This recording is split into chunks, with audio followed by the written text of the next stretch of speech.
And we're now streaming on Goblin Town! Ah! Ah! Ah! Okay, there we are.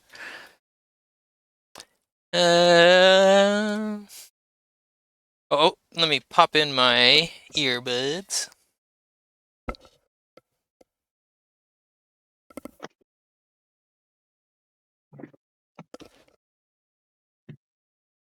Hopefully I don't get too confused because I'm listening to the stream and us at the same time. Ho, ho, ho, ho, ho.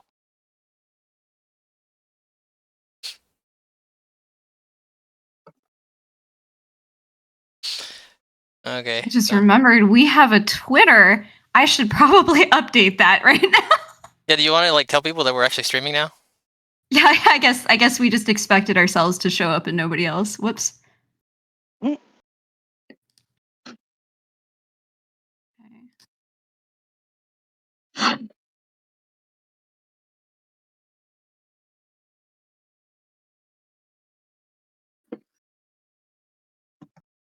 Okay. Are you there? Are you there, Janera?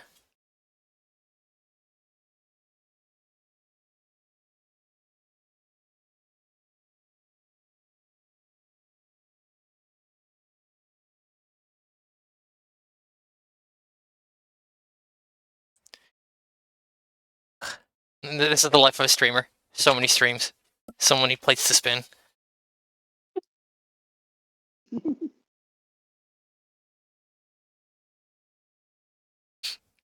You guys also have do you guys remember the Google Doc that you have that's keeping track of your money? Yeah, I've got that bookmarked. Do you I have it guys, open. do I'm you want me looking to at it right post? now. Oh, okay, cool. That's to prevent me from cheating. Yeah, I'm looking at someone at it. Is that me or is that someone else messing with the theory? Well, I think there's a long tradition in various campaigns of having the barbarian keep track of the party goods and funds. What? That's like letting the Not the drummer one. take care of the money. Oh my god. Welcome, Most Raiders. fun. Hey! Welcome, What's everybody.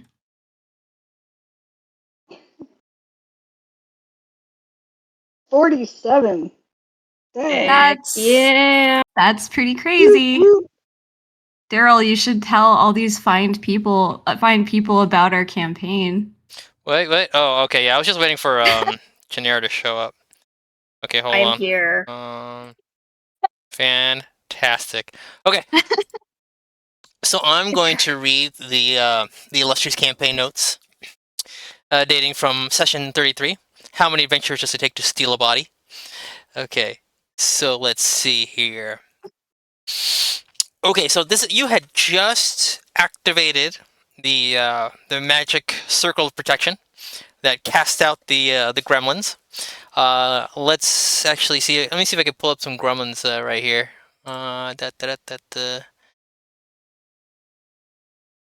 Please not the one who's eating my dissertation. No, we should do that one.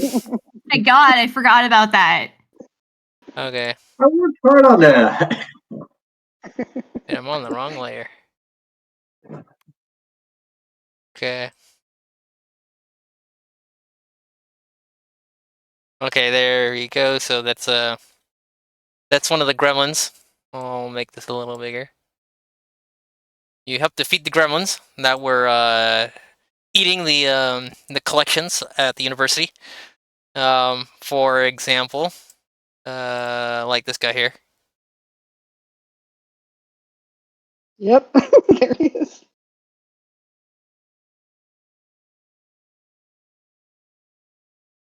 All right, let me. It's kind of hard to recite it. Like there we With go. all the news lately about aliens in the media, let it be known, we at Goblin Town, we called it first. These are not aliens. These are fairies. They're gremlins. Okay. In any case, all right. You activated the protection circle by touching those statues and activating their special powers. Again, let's remind. Let's see. Let's remind. Let me pull up a picture. .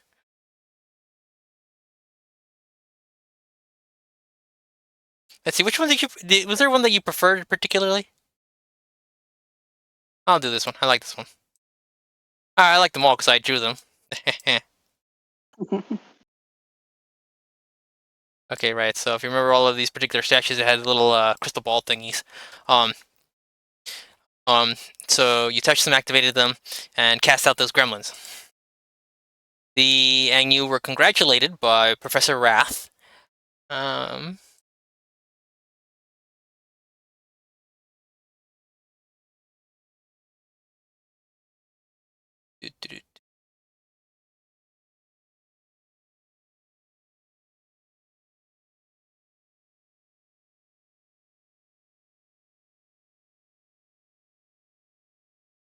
Okay, so Professor Wrath. Okay, so Professor Wrath congratulated you on your hard work. Okay.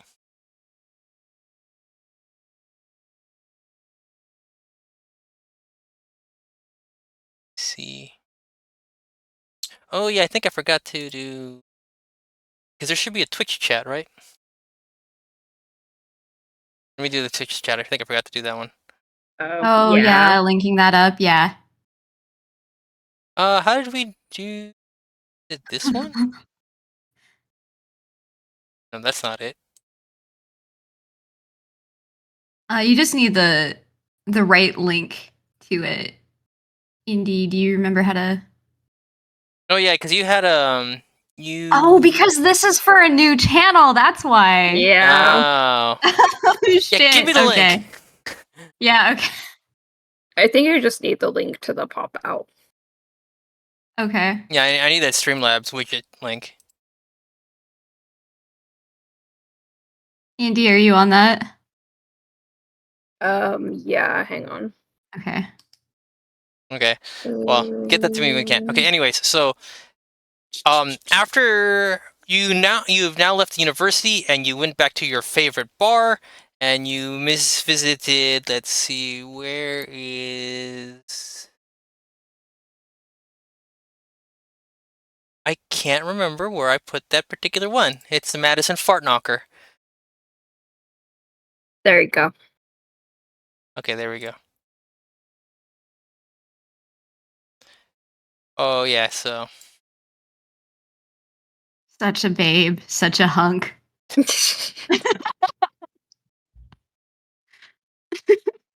okay, so there you were hanging out at the bar, or the tavern. Was it what did I call it? Something trowels? No, trowels and fossils. Yeah, That's right. Yeah.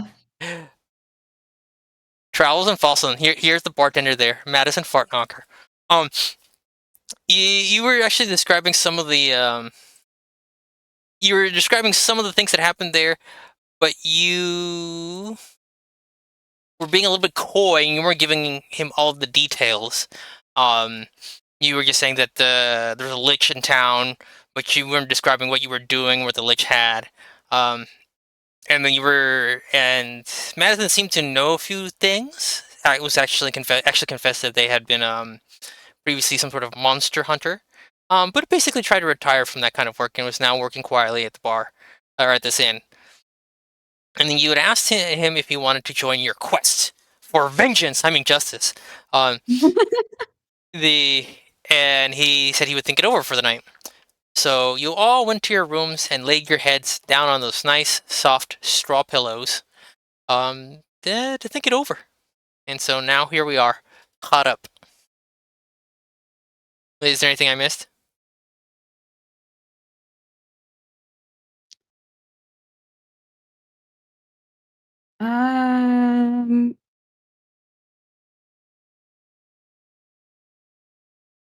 I mean, there's some stuff about Perkda here in my notes that is concerning that we heard from Madison, but other than that, no. If you'd like to repeat or you'd like to summarize it, it has been a while. Someone might appreciate it. Okay.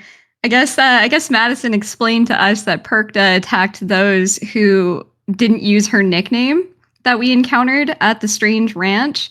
Didn't use her nickname for friends. He also explained that Perkda is wed to a Bigfoot creature. the Bigfoot creature that we encountered at the strange ranch and at the mesa afterwards. And then we quickly realized that the story of a lady in white was mentioned within the mesa itself. Somehow it's all connected. Oh, and then it says here that Madison, unsurprisingly, has the hots for me and called me green bean. Yeah, that's his pet name That's for in my you. notes. That's You're great. green bean to him. That's just great. Thanks. Thanks, guys. If I remember Green correctly, bean. Gennaro was making like puking sounds last time. Yeah, probably. It's in chat now.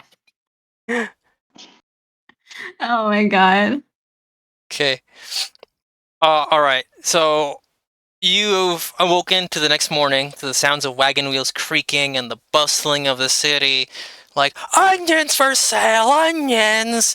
Make you cry, onions! So pungent, so healthy, onions! All right. The squawking of chickens, the bleating of dinosaurs, and all the normal sounds you would associate with the city.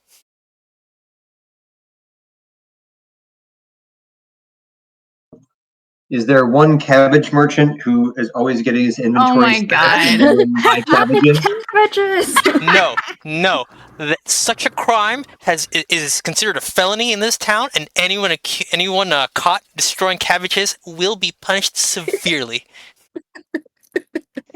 Understood. Just checking. We hung a man once for just knocking a cabbage off the cart. That's how serious we are.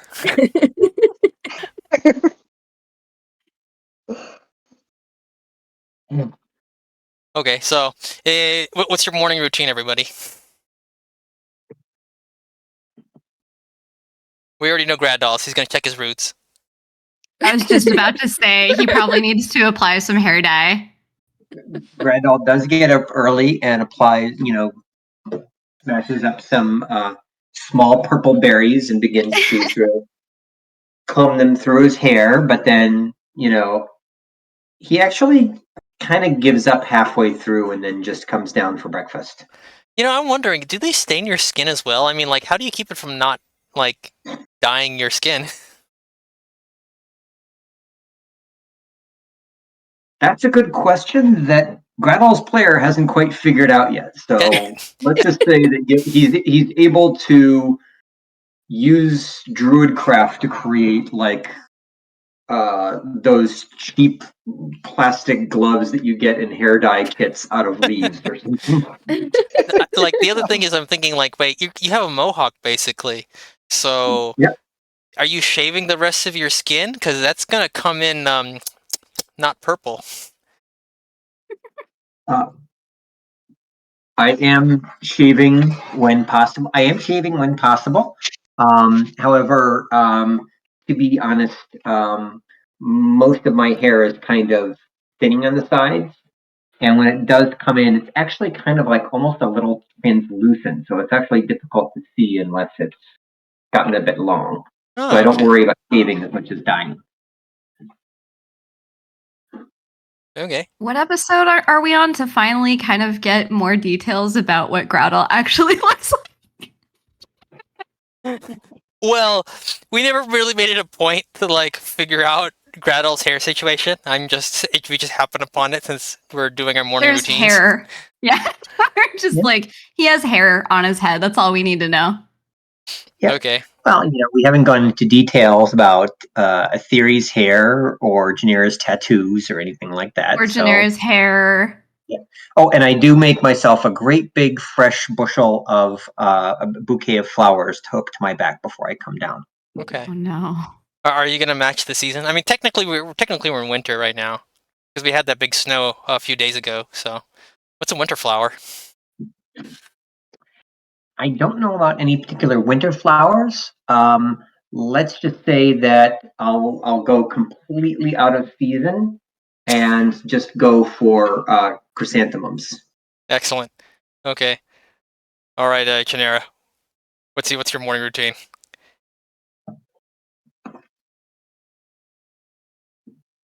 Chanera, lost in time. Okay, Aetheri, go. Oh yeah, I wake up and first thing I'm doing is I'm checking my arrows and my bows and my secret hidden pouches that I could hide stuff in my cloak. I put everything on, wash up, put everything on, and then I go down to get some food. I'm trying to remember. Didn't you pickpocket a bunch of archaeologists a couple days ago? I did. What did I take at the conference? I forgot. I think you had like Sharpie markers, a trowel, maybe like a few rat's bones or something. Okay. Yeah. I still have those. You never know. Medieval Sharpies. Yeah, I might run into Professor Air Doctor McPickle and have to take some notes. Okay. Yeah, I'm gonna go down and I'm gonna get some food at the end. Alrighty. Yeah, just give me. So keep going. So go ahead, Dagmar. Dagmar, and after Dagmar, Zvarin, because I'm gonna pull up that Twitch chat. Okay. Dagmar's morning routine. Okay. So she gets up. She's already wearing her clothes because she never takes them off. They smell great, by the way. That's canon. She goes downstairs. She goes into the back. She probably just cuts through the kitchen. She doesn't even care. She just kind of leaps over the bar table, goes into the kitchen, goes into the back. And I assume this is where the bar keeps all of their animals for eating, right? Like their cows and their chickens and whatever. And at this point, They're not a farm. They're a inn. they've got to have some to feed their residents, right? Well, I'm sure they have some. I'm sure they have cured meats and stuff like that they got from the butcher, but they're not going to keep them animals here. It's not a stable. Okay, so she's gonna go out into the forest and she's gonna find an animal of some sort. She's wielding her great axe, and she finds it, and then she slaughters it, and then she just rubs the blood like all over her face, like it's a skincare cleansing routine, and then onto the great axe, and then she goes back into the inn. That is her morning routine. Are there any questions? Is this how you maintain that fresh, like Irish spring scent? Yes. Yes.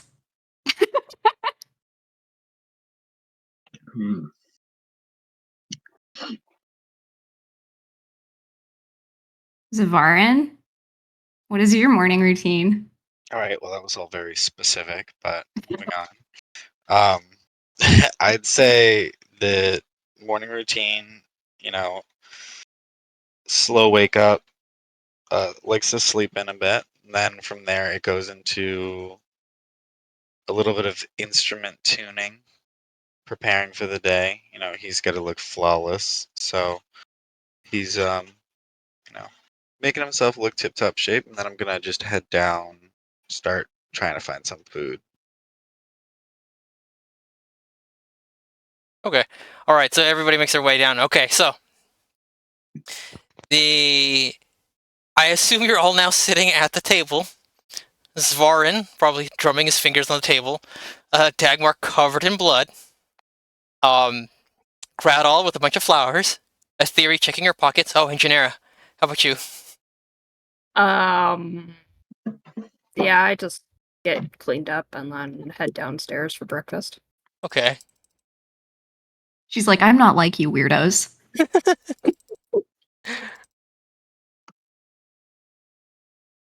Okay. All right. So fixing the thing, cropping. No,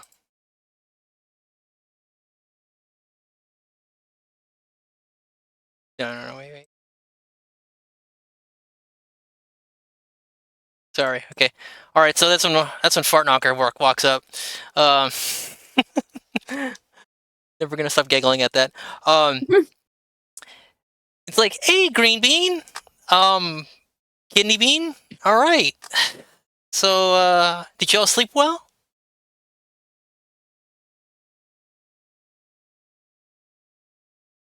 Define well. I mean, no nightmares, right?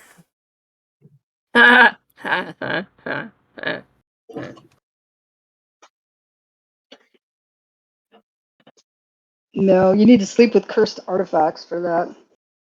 Cursed artifacts.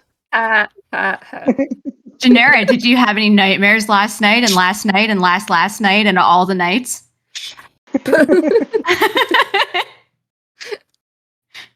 Fartknocker's like, huh? Or Madison's kind of like, huh? You're being kind of specific, guys. I mean, did something happen? He leans over, leans over, elbow on the table, chin on his hand. He's like, I'm listening. Wouldn't you like to know? Okay, so It was a So- night like any other, I suppose. It's a Okay. lovely inn. yeah, Madison rolls a charm. Let's see, 8. All right, Janera, Oh my god. willpower. Or sorry, wisdom save. Make sure you're not charmed by the bartender. Holy shit, I am freaking stupid. I'm not even logged into Roll20, so skip me real Oh my quick. god, we only did this like a whole year ago. I was distracted, okay? As you should be.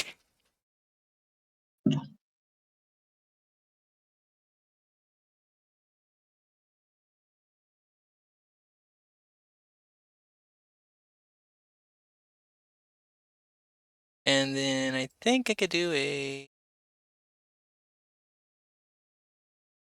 In response to the chat, yeah, a theory dipped into Groudal's hair dye for one episode and it confused all of us at the start. Yeah, don't breathe those fumes. She just likes to change it up, you know. Yeah. You know, thieves can't get recognized, you know. Gotta go incognito. Yeah, exactly. Okay. It's a rogue thing, don't worry about it. Right. She always has her hood on anyway, so. Or she should. Take note of that, artists. Okay. All right. She's a terrible rogue. Okay, so are you logged in? Let me see. Wait. Oh yeah, I see you, Janera. Yeah. Okay, roll. Yeah. What'd you say, wisdom? Yeah, wisdom save. You can beat an 8. Oh, okay. You beat an Okay, 8. good. Yeah, Madison Fartknocker's wilds are no match for your wisdom. Okay. Okay, so Janera, I mean, it's up to you. You can confess as much or as little as you'd like about your situation. Sir, it's none of your business. Oh, it's like okay. All right, but my business is making you feel better with a little bit of food and drink. So what would you like?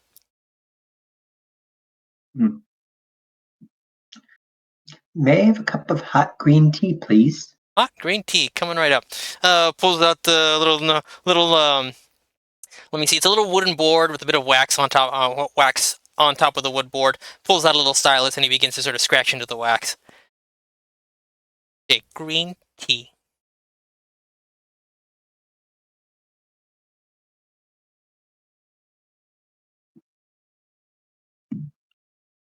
Okay, Svarin. Okay, so right now because you're covered in blood, Madison's gonna call you Kidney Bean. Oh, me? Yeah. Wonderful. What time in the morning is it? I mean, did you guys want to wake up early or late?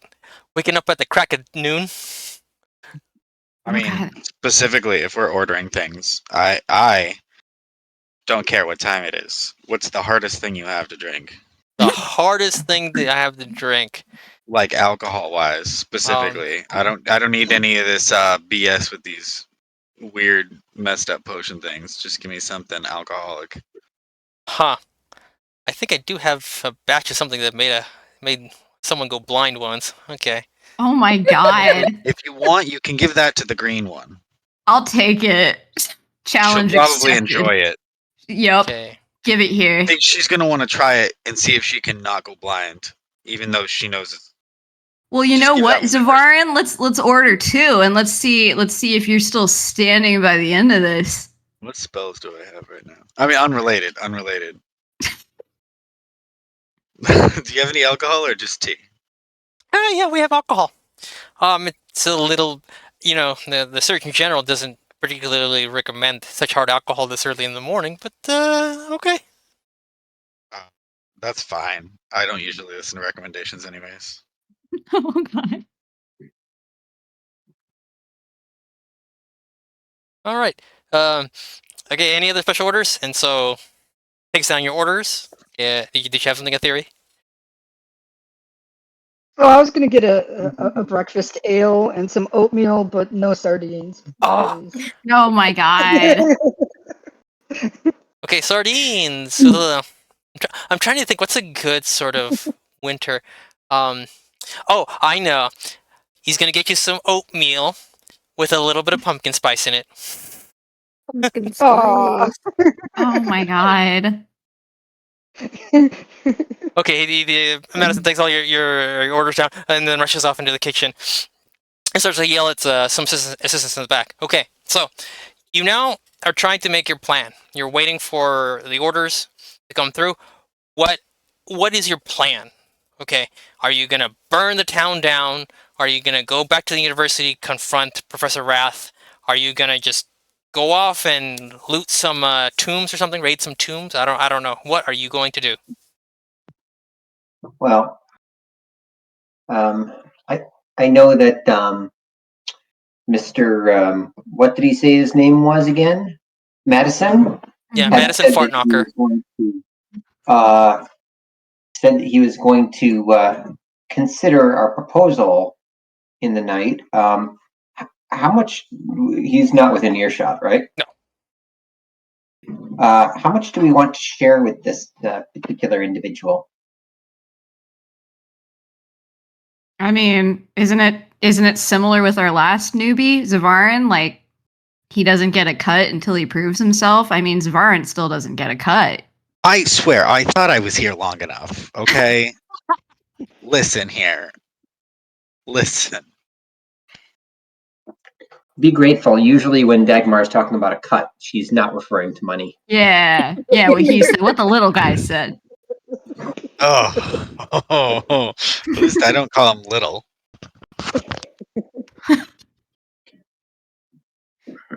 That's a special privilege that I earned or something.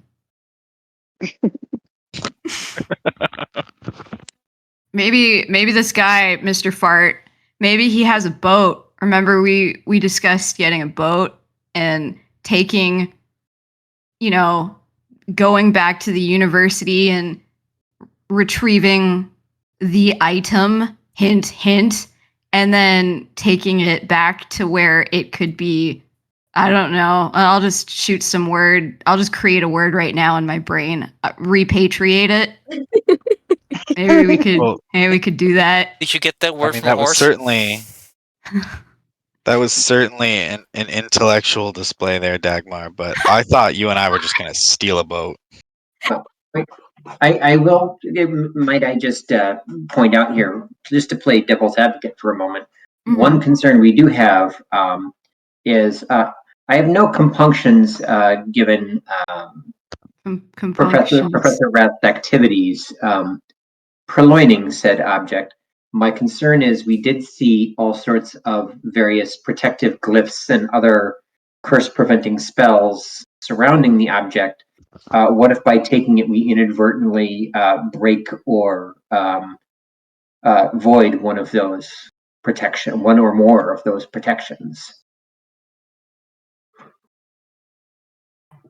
Well, from my understanding, I was under the impression that the statues, which by the way are totally smashable, it was under my impression that they enacted a shield of some sort, a dome, if you will, and that it protected the university from outside forces. But what if we were already inside?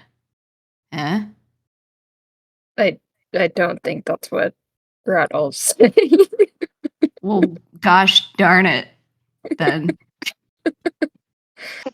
I think what Gretel's trying to say is that if we remove the object from the place that is currently protecting said object, or in other words, protecting everybody else from said object, that there could be consequences to that.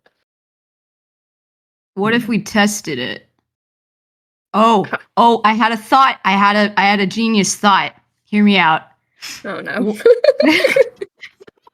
What if, get this, what if we take a tiny item and then say we knew if one of the professors or the students or somebody was about to leave the university, what if we sneak the tiny item into their backpack and then send them out of the force field and see what happens to them? Genius. So you want to frame an innocent person Yes. for purloining artifacts Yes. so that we can test defenses. Yes, exactly. I All right. So are we I- I- stealing While a you boat go or in the not? corner and think about what you've done, I think perhaps we should. Now, correct me if I'm wrong, but it's also not exactly moral what Professor Rath is doing, and she obviously others were unnerved to find at the conference were unnerved to find out that she was a lich. I know it's really difficult, but is there a way to fire a professor who has tenure? I'm sorry that is Mike, oh my God. that is not possible. Not possible, Gradol. Tenure is ironclad. And I think we need to clarify the bad thing that Dagmar did was to suggest a test without a control. So you need to observe at least 2 people. Oh my God. Thank you. What can I say? I'm chaotic good. Okay. So Well, I mean, I'll agree with the chaotic part anyway. okay. So I mean, you, Gradol, unless you want to sort of tell me that you have a background in university administration or something like that, I don't think you know who to talk to or what to do in order to get Professor Rath fired. No, but I am fairly insightful, and I can tell that there were a lot of other archaeologists at that conference, a number of whom were obviously uncomfortable with Professor Rath. Well, I mean, at that point, you're gonna have to start to do some footwork and and start to talk to people. Yeah, I mean that's pretty much what I'm suggesting. Is it possible for me to do some sort of retroactive insight check to see if others at the conference were as bothered by Professor Rath as we were? Yeah, go for it. Go for it. Do an insight check. Meh. Um. Can I assist him with the check myself? You can't. You cannot assist because that's a little bit weird. I mean, here. Anyone who would like to do so, roll a insight check, and I'm gonna start to message you in the Discord, and then you can put your clues together. Oh my God. I am so insightful. How is it I have a +7 to insight and yet Dagmar Sorry. is more insightful than I am? Because I rolled a damn stick. Sorry. Oh, The dice have spoken.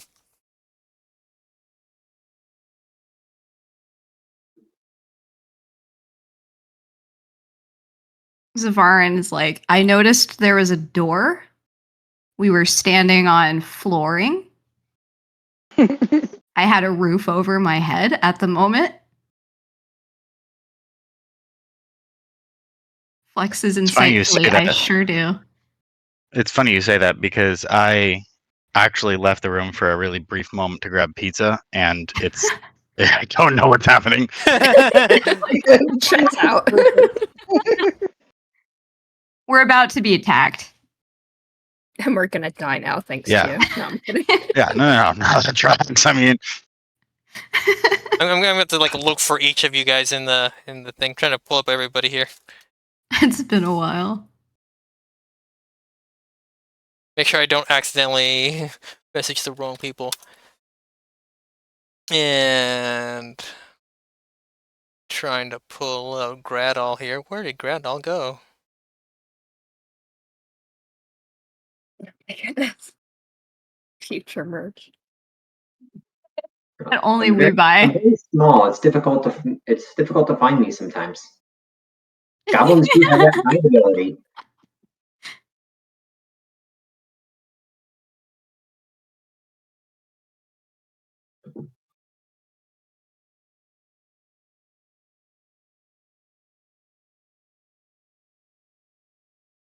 Okay.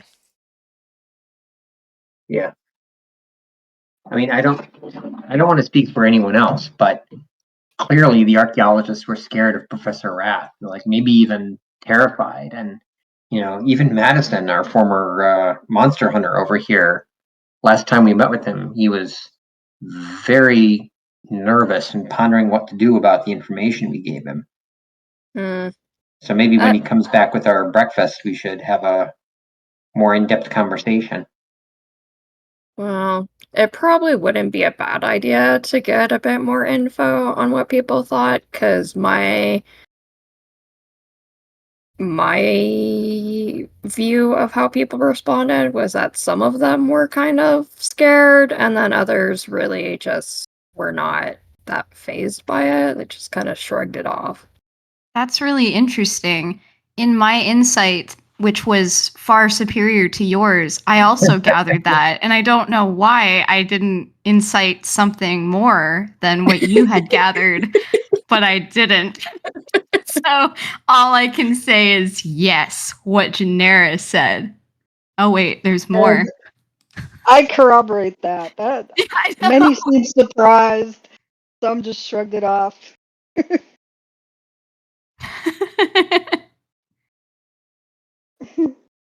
Did you guys notice that some of them excitedly took notes when the artifact in air quotes was presented? You could change that phrasing, Dagmar. Stop calling me out.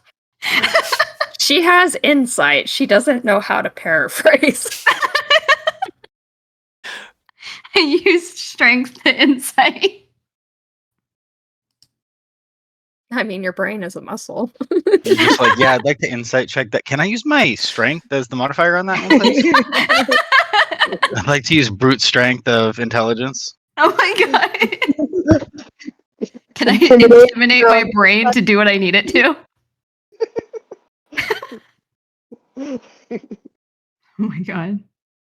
Okay, so what you're saying is that after we got the shield up that banished all the gremlins and fairy folk, and Dr. Wrath brought out the object of our current interest and dilemma, that the archaeologists present started taking notes about it. Yes, I believe that's what I said. Okay. Mm-hmm. Oh god. I can't remember why I have these butterfly wings on it. Oh, I think it was for the placement of the artifacts inside the... Oh no. It was... What was it for? I thought it was to go over like Fenrir's ring being right there. And then if we were to unravel, we couldn't because the ring is there. Yeah, that I makes think sense. that's yeah. But anyway, hello past trauma.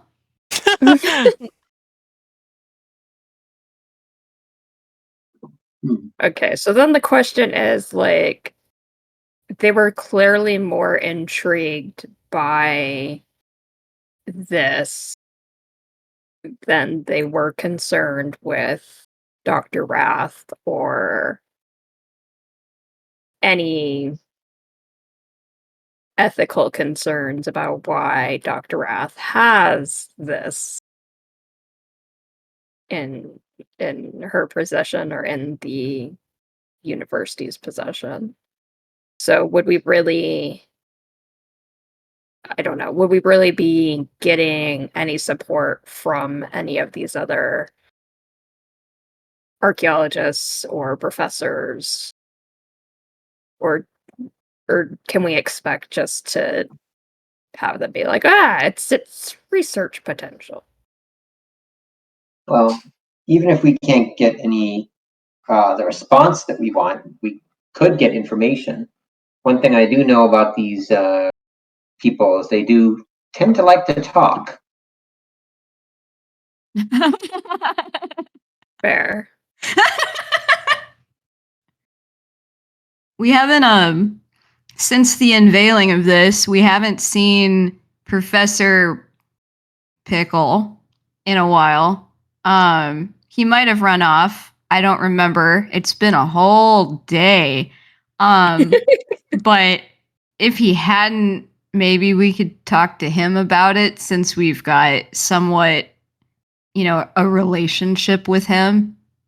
I think that he was there, and if I do remember correctly, I think that you potentially harassed him, but Listen, it's been a long day. It feels like it's been 13 months. DM, is there anything in particular that I remember specifically about Professor Hair Dr. Pickle? I'm not going to even try to pronounce his actual Right. name. Yeah. Kaba. You just tried. Language. In particular, that I remember about his and Whistle's reaction specifically. Okay, so during the conference, during the opening ceremony, Professor Wrath invited them in, I believe. No, no, they entered in with Professor Wrath, something like that. Mhm. So Yeah. they were already seemed to be familiar with Professor Wrath, so you wouldn't have been able to see any kind of reaction like that. At least one upon like revelation, like they clearly already were familiar with her. I wonder then if Dr. Pickle has been the source of Dr. Wrath obtaining these artifacts. Maybe, but we know that Dagmar's tribe, where this particular one came from, is really, really far north. Yeah. And Dr. Pickle's been operating near the Mesa, pretty close to Oak Ridge. Yeah. Yeah. I would definitely be inclined to think that's where his research focus is, or something like that. Whereas she's been around so long, she could have her fingers in a lot of different pies. Mm-hmm. Yeah. Dagmar, you're inclined to think. It happens sometimes. I can't control it.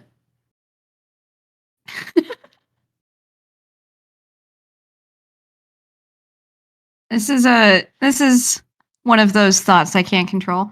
You know how in conferences they release at our conferences they release those abstracts and all of the different talking sessions and everything that's going to happen and what the keynote might entail and things like that. Could we get access to this conference's packet and see if that revealed anything about Dr. Wrath's presentations or like what this unveiling was supposed to be about and would any of that be on there? Well, the unveiling of the unveiling of the thing in question wasn't really part of the conference. Remember that the Gremlins had destroyed part of the collections at the university, so Professor Wrath was just doing an inventory check to see what had been damaged. Okay. But nothing Okay. of importance seems to have been damaged. Wonderful.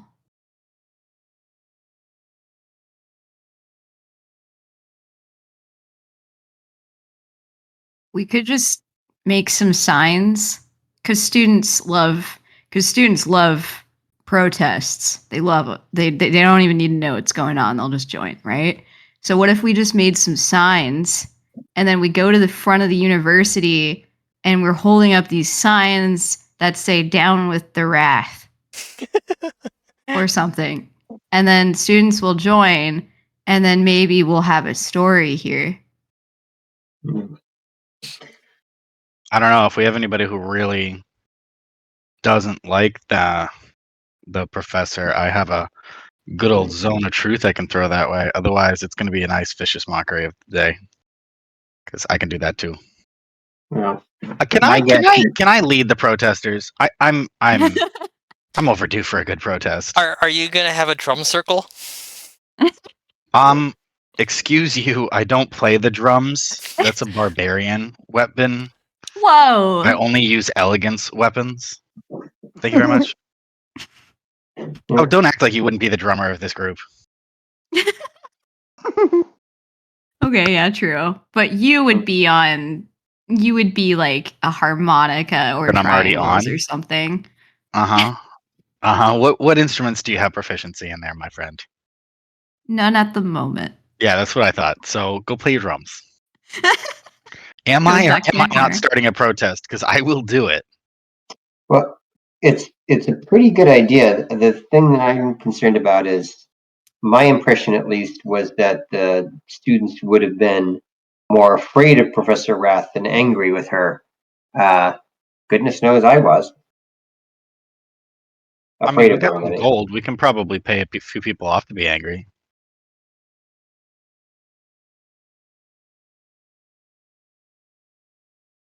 Wait, whoa, hold on. Backtrack here. Hold on. Oh my god.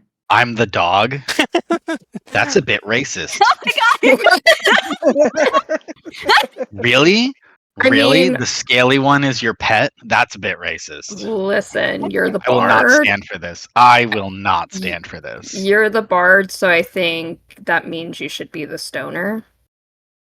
That's true. So With clearly me, my you're intelligence is Shaggy. -1.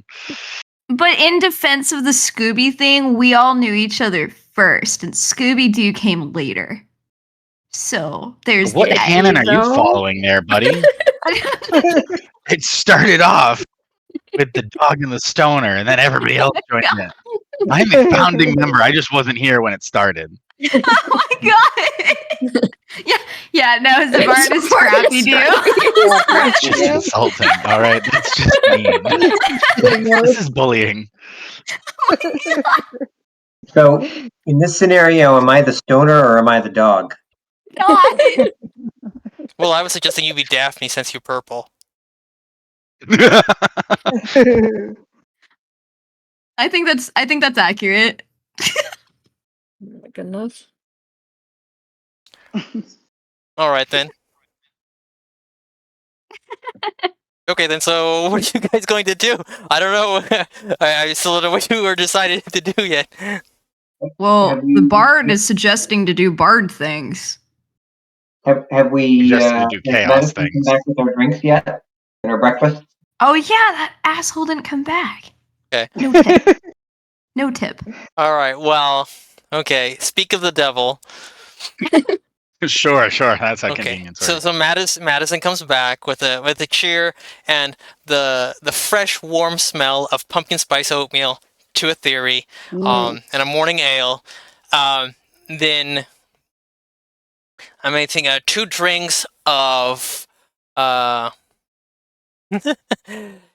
he pulls out 2 mugs. The mugs actually seem to tremble slightly. Like he's not holding them, but they seem to be trembling. He puts them on the table, and even on the table, they seem to tremble slightly, like they're shaking, like there's something inside. Uh-huh. And there's a Good. slight fizzing sound coming out of them. And he calls the 2 drinks power word kill. Slides them toward Dagmar and Svarin. Gives the green tea in a nice cup to to Gradal, and then to a theory. Oh, what did you ask for a theory? I forgot. But you got it. No, not a theory. Genera. Oh, no, yeah, you gave me Genera, yeah. I don't think I ordered, but that's okay. We'll just pretend I did. Okay. You get something special, whatever it is. Now, Madison, have you given any more thought to our question from last night? He kind of like he tilts his head to the side, sighs a little, and rubs his chin. Let me actually pull up that picture because I think that's a very good picture to be looking at.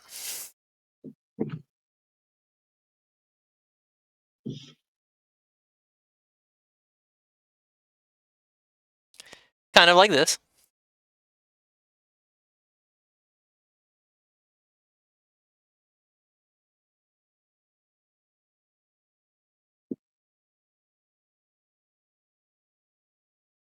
See, I don't want to resize it slightly. There we go. Okay. And then he looks at you and he says, he explains that he's willing to join your adventure. But if he's really going to be on an adventure with you guys, that he's going to need to know exactly what happened at the university. Because your explanation, yeah, he remembered that he had felt a weird magical surge, but you never explained what that was. You explained that there were gremlins and that you'd killed all the gremlins, but you hadn't really explained like what was at the university or who was in charge, or well, you hadn't explained like what the parts of the university actually got rid of the goblins, right? You didn't explain anything about the power circle. You didn't really explain anything about the thing in question. You know, you were just like, we need help. There's a necromancer, or there's a lich, necromancer, lich, and that you killed a bunch of gremlins. But other than that, you were kind of cagey about your answers. Mm. So, oh, go ahead. Go ahead.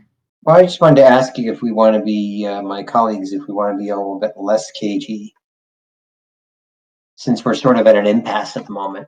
All right. Should we do a goblin huddle or right in front of him? Because You come with us, he should know what's happening. Yeah. it's just the last time we picked up a dog on the road, he didn't ask this much questions. Dog from the pound didn't ask that many questions. So He's still not asking questions. Madison looks at Dagmar and says, "You wouldn't lie to me, would you, kidney bean?" And then like bats his eyelashes at you. Oh my god. No, I would just withhold information from you willingly, is all. Oh, I see. Look, he looks down a little bit at his feet. And then he's like, Well- okay, I'll go wait the other tables. I'll wait for you guys. And then, trots off. Toot, toot, toot, toot, toot, toot, toot. That went better than I was expecting. I just say we be open and honest with the guy. I mean, there's nowhere else for us to go with this moment with anything that I can think of anyway. Is there any way we could have him prove his trustworthiness to us before we do that? Because we just met him and he just seems to be awfully close with that Perkta character from before. And I'd just be reluctant to trust someone who knew more about her than someone should who wasn't there at the university when we had our run-in. You know what I mean? Yeah, that makes sense, I suppose. But I don't know. Maybe it's just the my background. But we hear on one, we're sort of stuck between a rock and a hard place. On one side, if we trust one, on one side we have a mischievous fey entity that pretty much destroyed half of the university, and the other side is a freaking witch. So How about we have our bard cast a zone of truth. And then if we go into it thinking we're not going to lie to him, we can tell him things, but we're also going to ask him some questions having to do with how do you know so much about Perkta and it's such of that nature.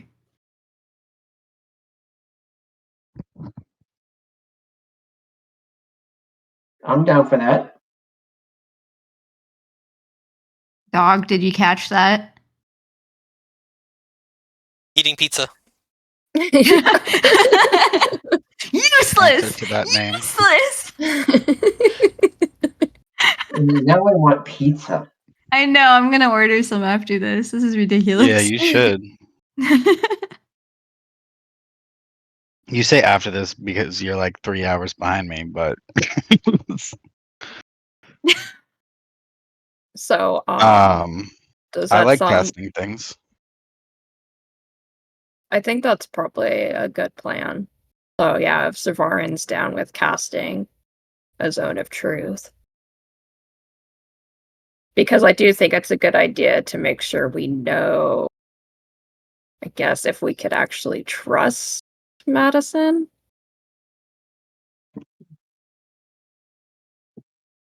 Yeah. Not And that we'll we just- have a good track record of. Yeah. Because we've been betrayed in the past before. We should just make sure that doesn't happen again in this case, especially when we might be looking at a possible heist in our future, you know what I mean? Well, who betrayed our trust in the past? People. DM, this is when we start saying something. If you want to retcon something right now, Dagmar, go for it. Well, I mean,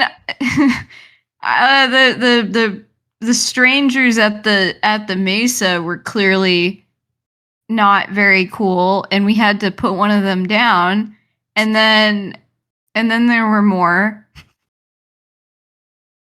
Dr. Pickle, we thought he was our bud. He wasn't.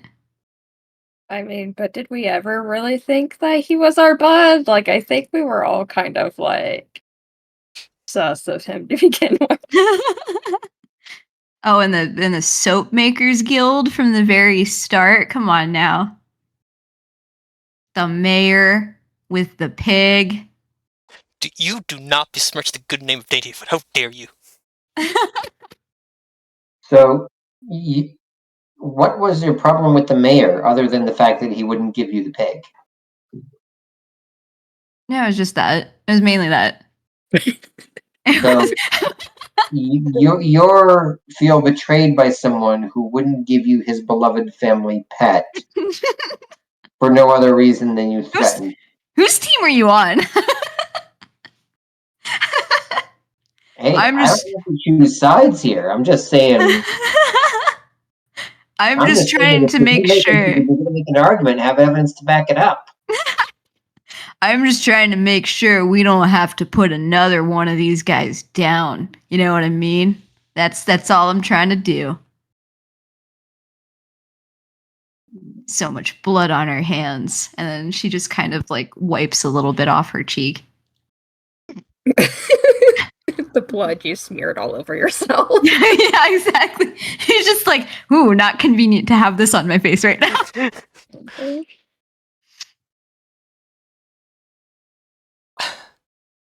Yeah, I think casting Zone of Truth is a good idea, and then we'll share our side, which we're already planning on doing. But this way, we can get his side, maybe if he has one, and learn the truth about it.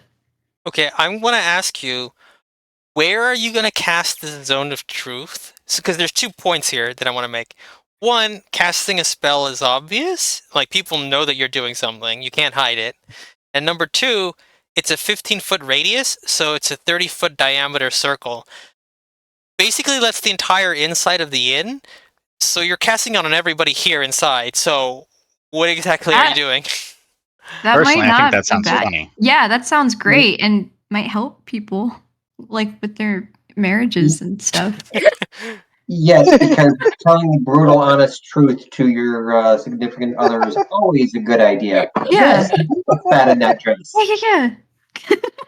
and No. and Zavarin, you can just go into the bathroom to cast it, so no one will notice. So it's verbal and somatic. So don't I just have to say something and do a movement? Yeah, so verbal is you, of course. Verbal, you say something. In the case of Catherine, because she's nonverbal, I had her like dance and do like other musical stuff. Somatic is with your but hands. like I can. Yeah. Yeah, But- so like I could wave my hands and say I'd love a little honesty around here, and it would cast, right? Yeah, you could do that. But the thing is, it's still. You would still have sparkles around. Like, do you. I have to say zone of truth? I don't have to No, say you could zone say of truth. you could say like you could say just the phrase exactly as you say. I'd appreciate a little honesty around here. Wave your hands. But the thing is, right? Like your hands would sort of light up, right? There would be like a little Yeah, I can do it under spark from is there a your bar? lips. Aren't we sitting at a table or something? Yeah, I mean, people might not pay attention to you, but if someone's looking at you straight in the face, they can tell you're doing something. So okay, hold on. On a failed save, creature can't speak a deliberate lie within the radius. You would know whether the creature succeeds or fails in a saving throw. An affected creature is aware of the spell and thus can avoid answering questions to which it would normally respond with a lie. Yeah. Well, that's why I say Such a creature can be evasive in its answers as Yeah. long as they remain within the boundaries of the truth. Well, why don't we just be upfront with the guy and say, invite him somewhere, private but safe, like a park outside or something, and tell him what we're planning on doing before we do it. Tell him we're planning on casting Zone of Truth. I mean, worst case scenario, I have a dagger and there's an alleyway around the corner. That's usually pretty persuasive. Okay. I also have a Dagmar, which is pretty ugly. Pretty intimidating. Wow. I think we should try to avoid violence for as long as possible. Fine. Yeah, we can talk to him. We can tell him the plan, and if he doesn't like the plan, then that confirms my suspicions about him. I mean, I'm with Janira on this one. I mean, I'm all for violence if, like the individual on the mesa, they show absolutely no remorse and intend on continuing to do things that harm people. But don't want violence against anyone else.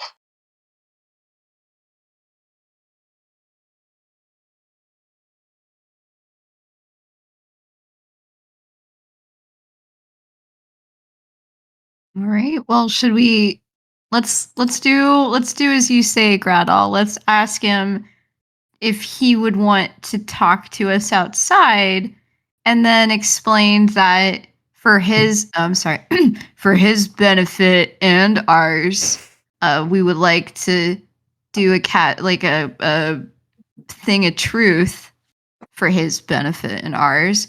And we can just say that it's a little initiation thing that we like to do for people who join our party.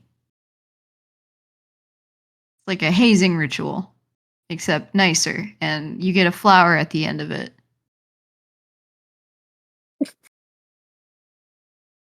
Sound good? Did everyone wash their hands before they started eating? Oh no. Oh, great. We all have the Yeah. plague now. Okay. Oh yeah. Also, Dagmar, Svarin, how much of that drink? How much of Power Word Kill did you drink? Oh, so about that, can I roll perception on the contents of this drink? You don't need to do perception. I'll just describe it to you. Okay. So the liquid inside, when it's first handed to you, it looks green, but then slowly shifts to blue, then shifts to yellow, then to red, then to purple, and like keeps shifting. Like the color is just ever so slightly like changes over time, and it seems to be kind of it like there's like a clear liquid and then a cloudier liquid inside, kind of like if you pour milk into water, that sort of effect. And it continues to swirl, and it continues to sort of tremble a little bit, like there's something inside.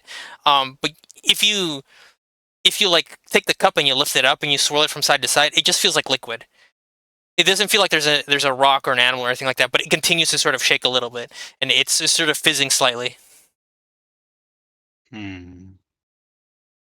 Well, Varn, you want to take the first step or the first drink?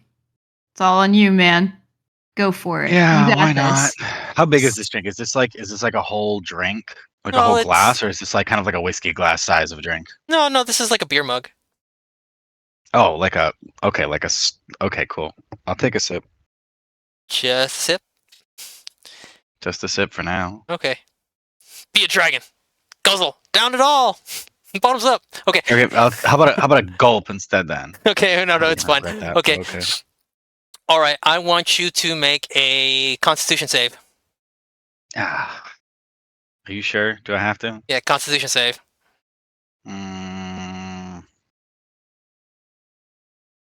Oof. 10. Okay. All right. Okay. Now make a Wisdom save. Why?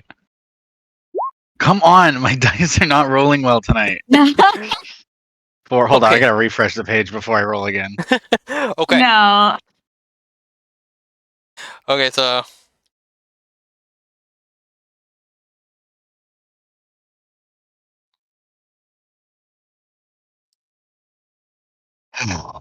So what?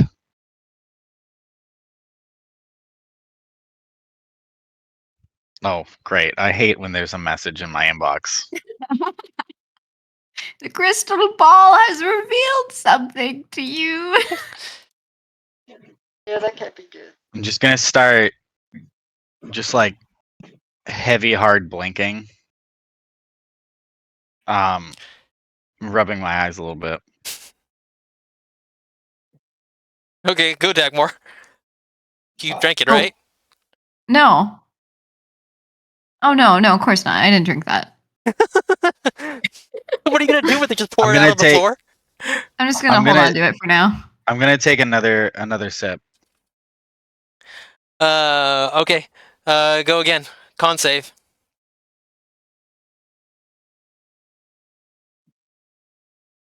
Nine. Jesus.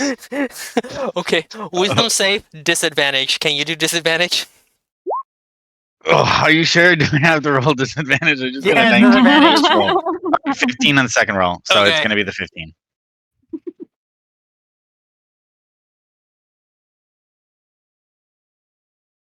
Click clack click clickety clickety clack clack clack clack Zavarin clack is clack now clack. blind. You gotta turn off your the DM. You gotta turn off your you gotta turn off your noise canceling so that all we hear is clack clack clack clack clack. Well, you in Discord hear it, but I think in OBS.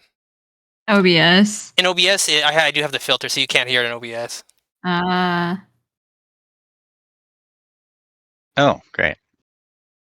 It'd be funny if we could like install something later on OBS so that whenever you're like fixing things or writing us messages, Daryl, it just plays like da na na na na na na. Oh, this is certainly a roller coaster. Oh Dagmar, take a sip. no. Okay.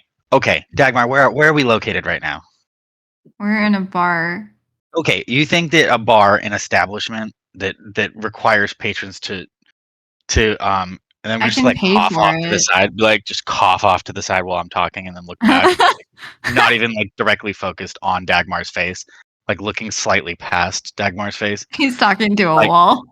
I'm like, do you really think that a bartender in an establishment like this would give you poison? I don't know. I don't think you're tough enough. I'm don't doing a think you're tough control enough. study right now. I don't using think you. that you're tough enough. Are you freaking kidding me? I don't right think now? you can handle it. This doesn't work on me. Those I are don't think you can fighting handle it. words. I don't think that you can handle it. You're gonna let a little lizard beat you? DM, what is he looking like right now? Is he standing straight? Is he I'm wobbling? sitting, thank you. Is he sitting up straight? Does he look like he's about to fall off? Okay, so he's sitting in his chair. Mm-hmm. for as much as you can tell, it seems like he's sweating. I don't know if Dragonborn sweat or not. Mm-hmm. His color, as far as you can tell, seems to be changing, even though he has scales on. Okay. And he seems to be sort of gripping his stomach slightly. And you can tell like his eyes don't seem to be quite focusing on you. They're kind of like moving around a little. Mm-hmm. Yeah, But he's still no. there. All right. he's still standing. He's still alive. No. So anyway, should we call over Madison and ask him if he would like to talk with us outside? I'm gonna take another sip, ignoring Dagmar. Con and wisdom, is that what we're saying? Okay. For you, Zvarin. Okay, actually, let's do something fun. Oh God. Roll a No, it D100. doesn't sound like it's fun. Let's But roll a no, D100. I don't want to. Okay, hold on. This is best done in roll 20. Hold on. Where am I pressing? Dun, dun, dun, dun. 54. Okay. 54. Don't say it like that. Don't say okay like that. Okay. Like, no, I don't like that. Okay. Roll a 5d6. Is this gymnastics now? Hold on. 5d6. Yeah, no, I heard you. 5d6. Okay. Remember that. 19. We're gonna write that number in there. It's already it's written. It's right there. It's written. Yeah. I'm just gonna take it as note. Okay. Upon Zvarin's third sip, his color improves, his posture improves, he sits up straight, he looks fine.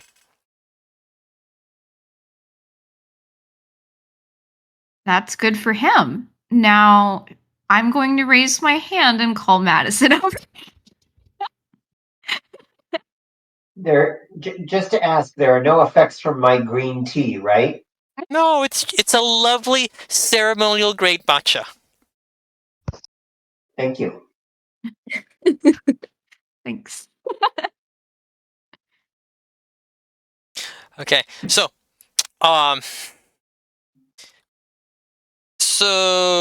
Dagmar, go ahead and call over Madison. Okay. Hey, Madison. Could you come over here for a second, please? Did it work? No, it's fine, but it's just kind of funny. You're kind of like me or like other people who like don't want to bother the waiter. You're like, excuse me, excuse me, excuse me. Oh, jeez. Yeah. Okay. So he trots over and you hear the little pitter patter of his boots on the wood planks flooring. Pop, pop, pop, pop, pop, pop, pop. And he's like, yes, okay. So, what's your answer?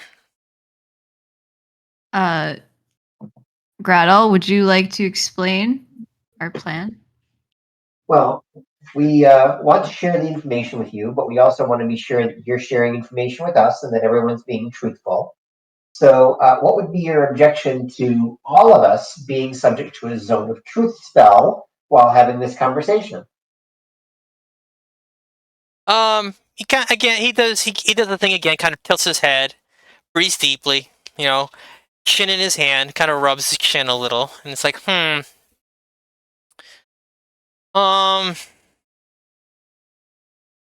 He seems reluctant, and then he kind of sort of shyly says, like, well, you asked me to join you guys, so I'm like, why are you testing me too? But he kind of continues to think about it. Like, Well- I guess we can do that, but not here. Okay, let's wait till let's wait till the morning rush ends, and then I guess we can play your game. That seems perfectly reasonable, and thank you for being so kind as to listen to our proposal. Thank God I did negotiate that.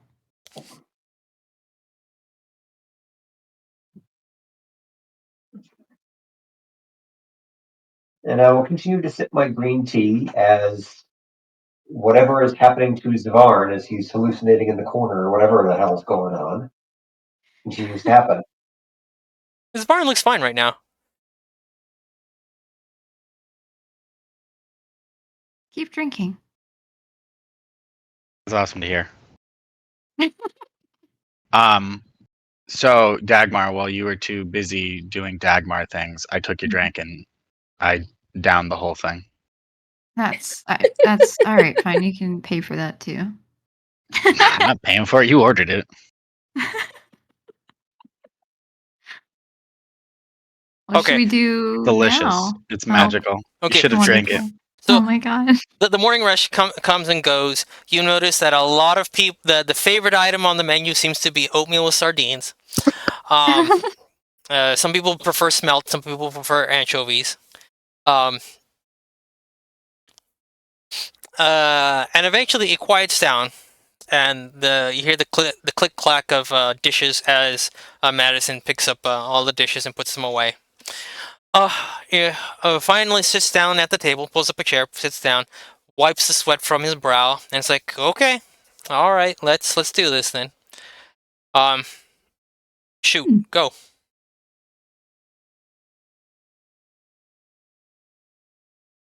Yo, Bard, do your Bard thing.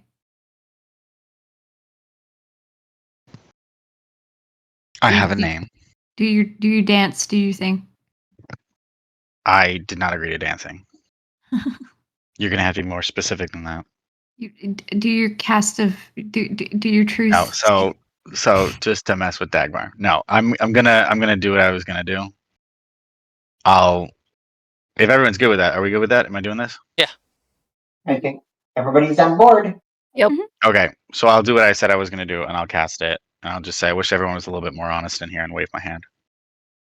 Okay, so zone of truth.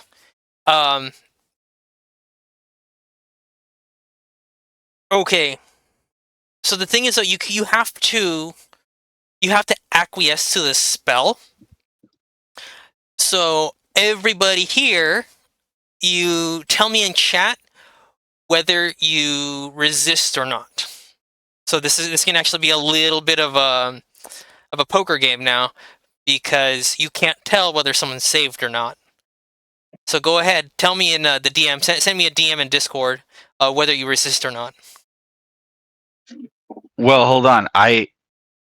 We know whether the creature succeeds or fails. It's part of the spell.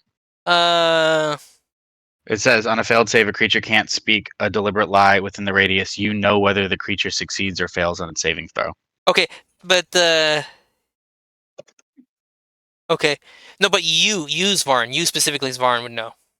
So I'll tell you, but Oh, everybody okay. So else you're doesn't. gonna let me? Okay, cool. I'm not gonna resist it, just for the record. Okay. I'm totally fine. Anybody can ask me anything they want. I will evade your question though, but that's the other point. I forgot to hit cast. Sorry. Okay.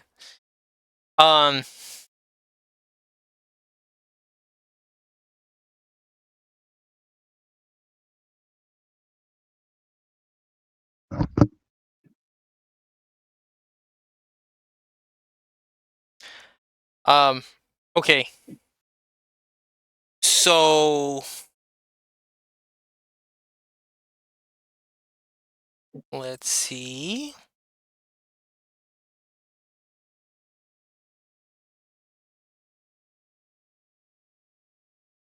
Just going through everybody's thing. Okay.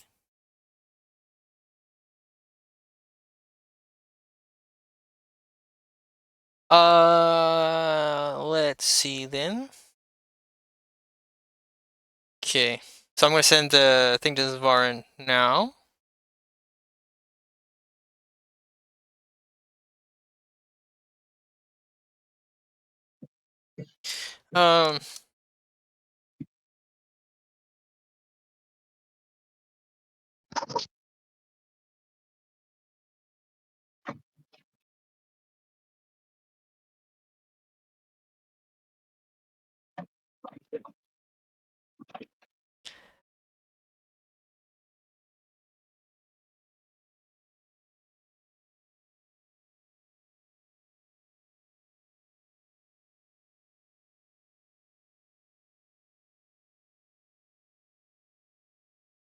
Yeah. Okay. Yeah. Good. Thank you, Zvarin. You've okay.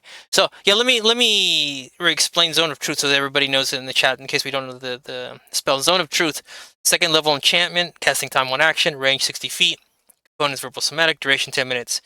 You create a magical zone that guards against deception in a 15-foot radius sphere centered on a point of your choice within range. I'm assuming you're doing the table, Zvarin, right?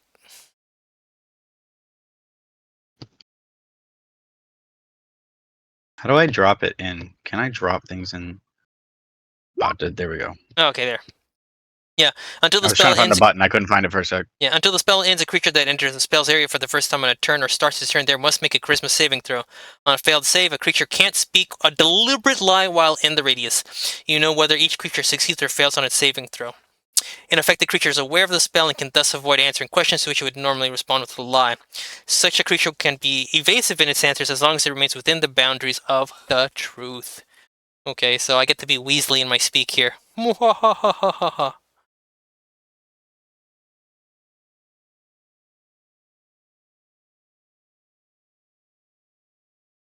I'm back. I rolled my first physical dice that I ever have in this campaign. And we've done this for 3 years. I will never do this again. Dagmar, you're not supposed to say that out loud. I just did it for fun. It was for fun. I just wanted to randomly roll to see if I would be getting pizza tonight or not, and I didn't roll well, and now I'm not getting pizza anymore. That's all. Mm-hmm. Can I roll persuasion to make you get pizza? Please. All right. Let's see. Hold on. Who's a better persuasion, me or Zavarin?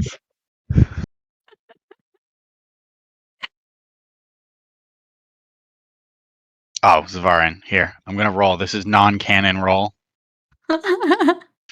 Looks like you're getting there some pizza, bud.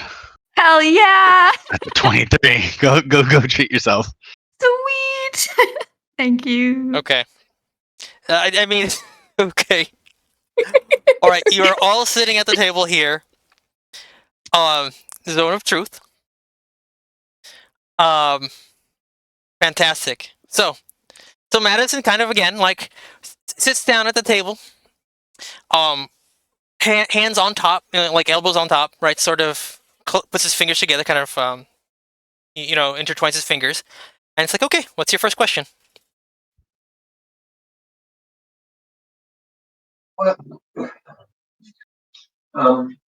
My first question is, how do you know about Kirkda, or what her friends call her? Oh, you mean Pearl? Pearl's Gotcha. a pretty famous fairy queen. I don't, I trained as a monster hunter, so I had to learn about a lot of the big players.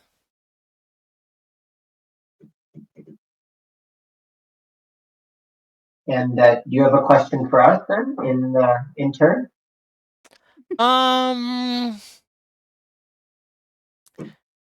Let's start small then.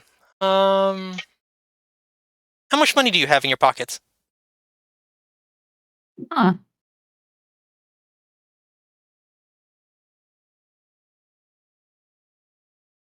Do you want? Should I answer that? Should I pop the link in chat? Well, It's in your pockets. I imagine the I group gold isn't in pockets. I reach into my pocket. Aetheri just pulls out a bunch of random coins that she's been picking up. And shows it to him. Picking up. Lint, paperclips. It might be a little more Picking up. than what Oh you my guys have. Okay, like Madison continues to go down the line, like, okay, everybody, like, how much money you got in your pockets? I literally don't know. I may or may not have 35 big ones in my pocket. Okay. Ms. Warren? I have nothing in my pockets. That is well, okay. I can't speak for 100% the truth. him. I have nothing at all in my pockets. Like, Madison kind of looks you up and down and is like, could you at least, like, stand up? I'm guessing you don't have any pockets, right? No, I literally have nothing in any of my pockets. Kind of looks at you weird. Like, okay. And then looks at the Gradol. Oh, I have 35. Sorry, 34 gold pieces. Which reminds me, how much do I owe you for the green tea? This is lovely. Oh, thank you. Okay. Just 5 copper. All right, and I'll say, well, I only have gold. Can I get change from you later? Yeah, that's fine. Thank you. Okay, so let me see. Can I adjust this here?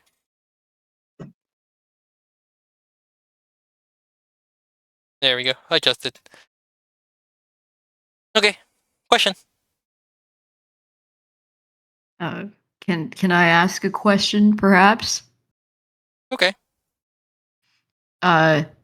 Who's your favorite of our party here? The answer is easy to that. Kidney bean, and he winks at you. All right, he's telling the truth.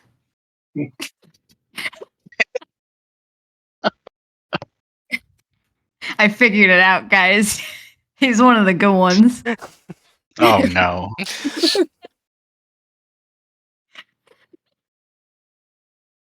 Okay, is it my turn? Do I get to ask a question? Yeah, sure. You do you. Okay.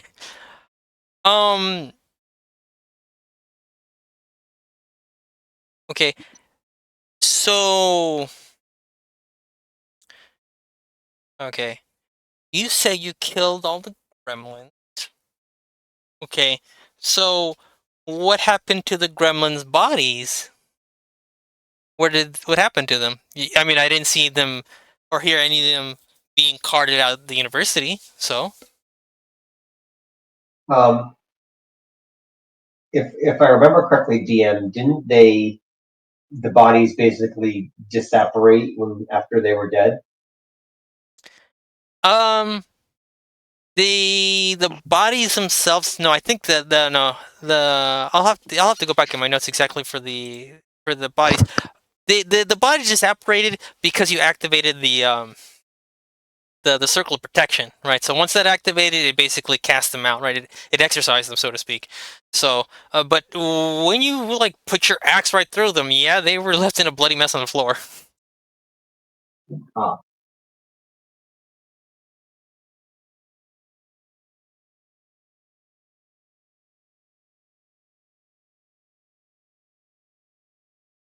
so well, why don't I tell him that? I'll tell him that the bodies were left, but the ones that were still alive disapparated when the protections were set.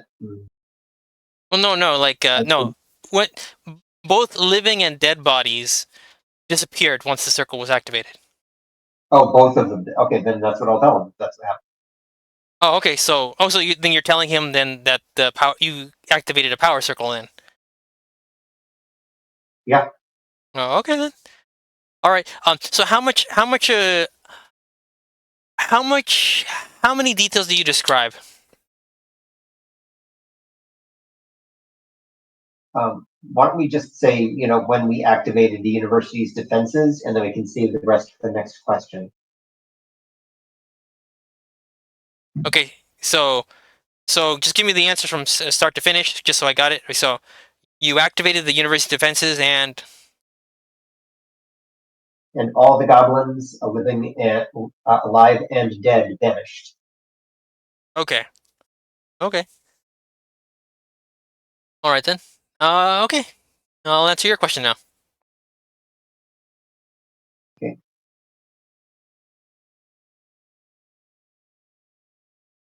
Does anybody else have a question they want to ask? Dagmar and I have had a shot. Did we want to ask about or Professor Rath or? I have questions, but I'd like to let somebody else speak up. Do you have any knowledge of cursed objects? A bit of a sigh, kind of looks up a little, and then looks at you. Okay, cursed objects, a little bit of knowledge. You run into them once in a while. Anything specific?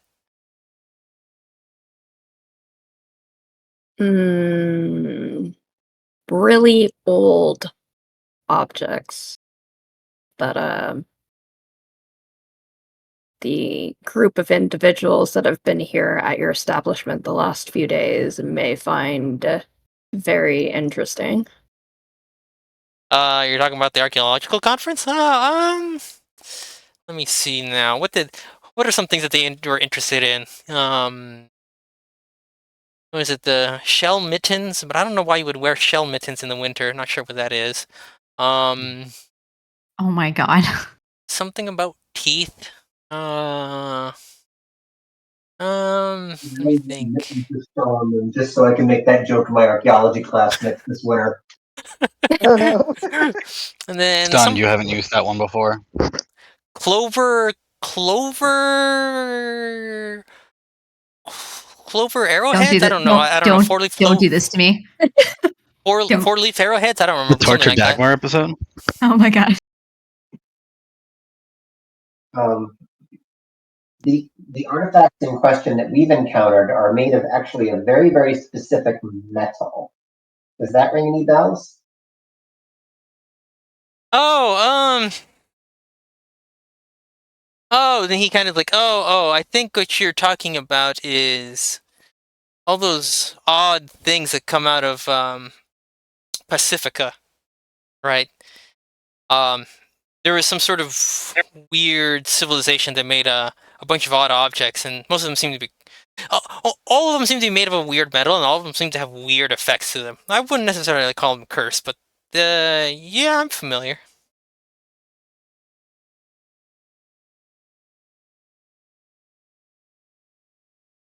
What did you call the civilization? Pacifica. Oh god, is this like Atlantis?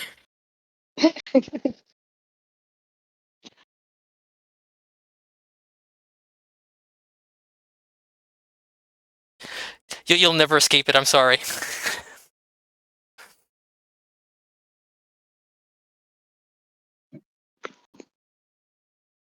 Okay. Okay, can I ask a question? Go ahead. Okay. So, do you plan on killing anybody on this trip? No. We never planned to kill anybody. It just happens. No, I would like to avoid killing. Wait, what was that answer, Theory? I would like to avoid killing people. Yeah. Okay. Okay, you guys get one more question because we've actually been doing this for 10 minutes. Technically, the spell lasts for 10 minutes, so. Okay, I have one more question for him. Madison, what are your intentions towards Dagmar? My intention toward Dagmar. Okay, he blushes a little, fidgets a little. I only have the purest intentions toward my little green bean. I just want to see her happy. All right. Gotta use the zone of truth when you can. Okay. All right. So the magic of the zone of truth kind of fades away. All right. So, did you want to ask one more? No. I was just going to say, if you really, really, truly care for Dagmar, one of our biggest concerns is that the archaeologist at the university, the one that was a lich, stole the body of one of Dagmar's people and is keeping it there as an artifact. And we were hoping to find a way, if we can do it legally, to return it to Dagmar's people. He kind of like scrunches his face a little and it's like,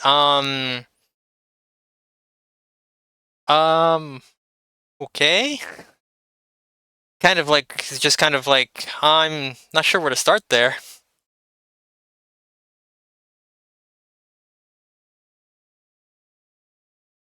So, like, I would think that you'd want to talk to whoever the leadership of Dagmar's people are, like, talk to their president, prime minister, emperor, monarch, chieftain. I don't know, like, or maybe their council, democratically elected council. I don't know, and then probably get them to talk at higher level because this feels like it's above my head, guys.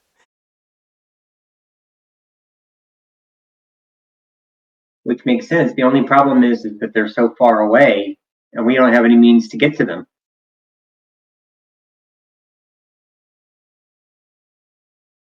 And then he kind of like looks at you again and like, huh. So, if they're so far away, then how did the body get here in the first place? That's an excellent question. And then how do you want the people of the university to send it back? It sounds like we have a lot of questions here.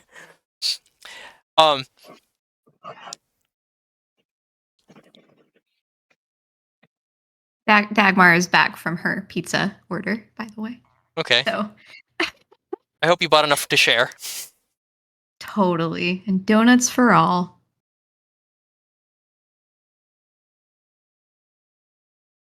Okay, so you're all munching on donuts, on a pizza with topping, with donut toppings. Interesting combination, salty sweet. Madison says it's on the house.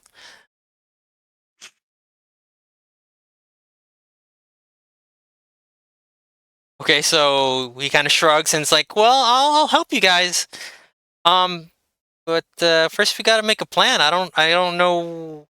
You said legally. He like looks at you and like and then like emphasizes legally. Okay, so then that means right that huh.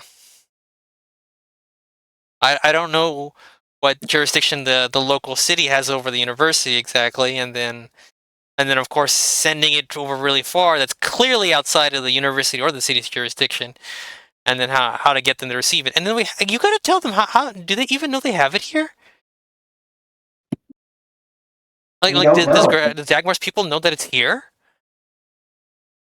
No, that's why I would like to go and talk with them about it. I suppose I could write them a letter, but I wouldn't know where to have them send a letter back. And then there's no guarantee that they'd respond. So, no, we don't know. I mean, Like a message spell or something. That would be a lot quicker. I'm trying to remember what the. I'm trying to remember. So I'm gonna have to remember. I know there's a couple like sort of telepathic spells like that, but I can't remember because you're talking a long distance to someone who you don't know. So I'm like, uh-oh. Well, the spell that I'm thinking of, I know, works as long as the person is on the same plane of existence. What's the name of the spell? I think it's simply called message, but I'm not sure. Sending, I think. Oh, okay, sending. Looking it up. Sending. Yeah, so you send a short message of 25 words or less to a creature with which you are familiar. So that's the problem. Is like the person has to be familiar with that individual. so, but if we had, if Gretel cast a spell, would he be able to cast a spell in order for Dagmar to send a message? Because I would assume that Dagmar would then just send it to a relative or a friend. Mm-hmm. Yeah. You're gonna have to go through a little more rigmarole than that because it would have to be someone that Gretel's familiar with. And do you Okay. have that level? Yeah, that spell's a third level Ah. evocation spell. Yeah, that's the thing is, I don't even have the spell. Oh. Oh, It- well, that's moot I'm then. talking about finding somebody who has one. Like, I don't know if there's someone at a temple or there's a wizard's guild or something around here that could help us. You could try the Wait. university. To send instantaneous messages around people. The university, though, it's a university with lots of clubs, right? So maybe there's an orc club, and maybe it has some northern orcs that we could converse with about this. That's a great idea, actually. Madison actually Yeah. asks you, like, wait, what? Wait, who are you trying to talk to? Northern orcs? What? You're a southern orc. This is northern orc business. That sounds hurtful. Wow. Yeah, but Racist, but okay. It's not meant to be, I'm sure, but everything Dagmar says sounds hurtful. Yeah, I know. It's like green bean. Yeah. Okay, like I'm just trying to help.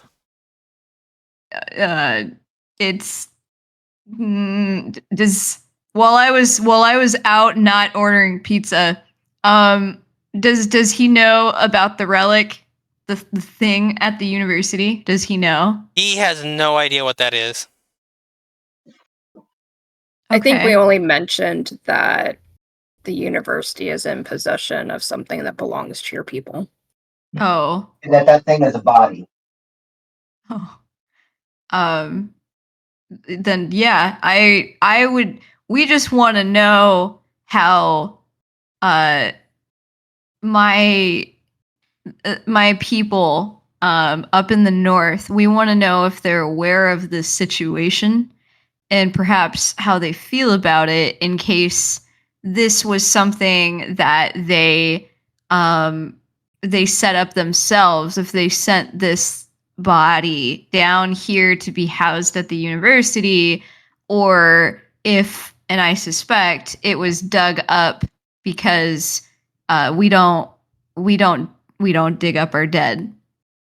I don't know about the southern orcs, but the northern orcs don't do that. So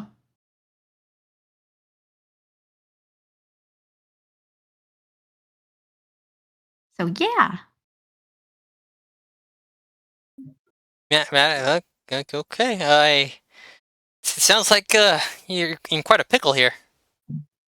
We sure are.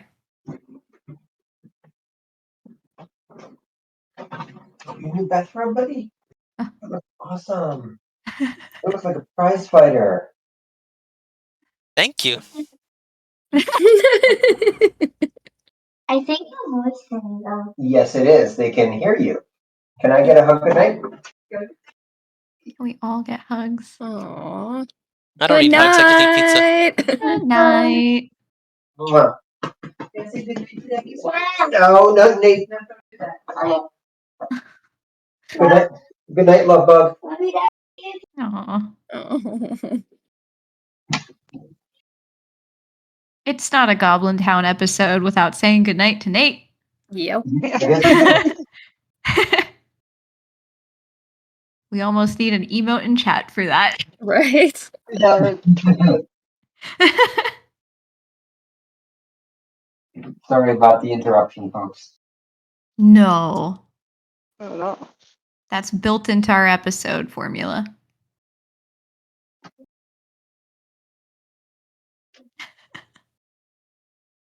Right? Should we try to head back to the university and maybe see if they've got some clubs that we could go and find some folks to talk to?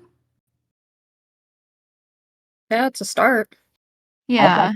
I think it's a great idea. Worst case scenario, I guess we're heading north. Yeah.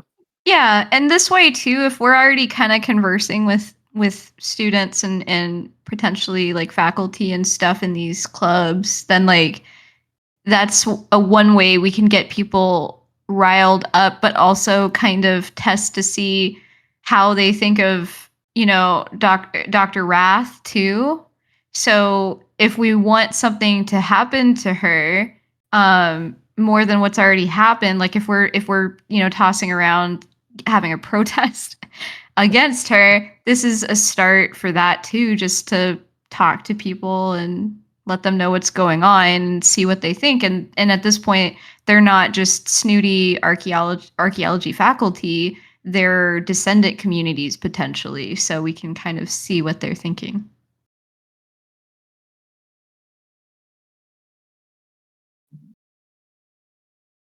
I think that's a good idea. Consultation is always important. Hey. Correspond early and often. Yeah. Okay, so like, what are you doing? So Madison like collects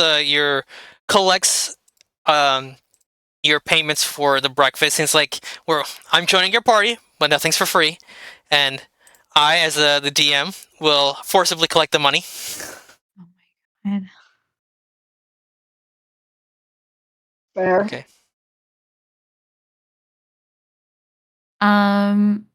Well, then perhaps if there's like a main office to the university or maybe like a bulletin board situation or both, we could go and start hunting around for a northern orc um club or community. And then if we don't see anything on a bulletin board, we could go to the front desk and one of us can we can one of us can pretend to be a prospective student and then the rest of us can be the parents and aunties or uncles of that prospective student somehow. Yes, because we all look like we're related. Yeah, I see we just be upfront Hey, about listen, blood is not what makes a family. Thanks, Dad. Graded from dog. Oh my god. I do appreciate your plan. I'm just a little flabbergasted at that we're playing a D&D game, which is a high fantasy adventure sort of framework of creating narrative, and you are using you're basically using a sternly worded email kind of methodology in order to address this problem. Thank you. It's Well- what we do, Daryl. You act like you're surprised. You're on the Discord, you know what's up. Yeah, seriously. Get with the freaking program already. Well, I would say, worst case scenario, we head straight up to Dagmar's people and get into all sorts of hijinks along the way. Yeah. Exactly.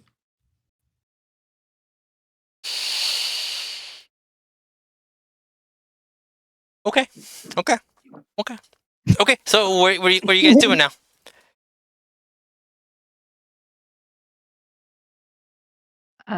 We're gonna head on back to that university and try to find a club for Northern Orcs.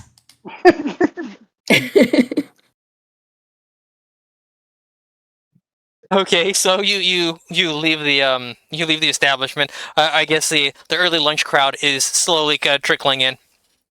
Okay. Yeah.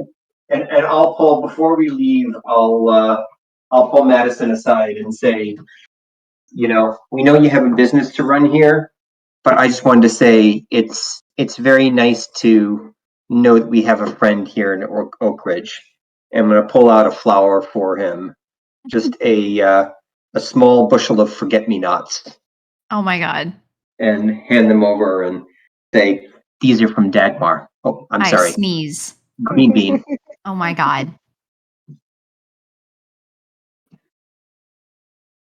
He thanks you, takes them, smells them, takes a very deep sniff. Ah, they smell. He says that they smell pretty good. He then takes a. I don't know. Like, I guess he takes like a spoon or like a butter knife off the table, wipes a little bit of blood off of Dagmar, puts it on the flour, smells it again, like, smells better now. Oh my god. Is that My heart that I feel right now? And while Dagmar is distracted, I think it's time for my weekly sleight of hand check to try to plant a flower on a person somewhere. Do it. Do it. 16. Okay, Dagmar, perception check. Okay, hold on. Oh god.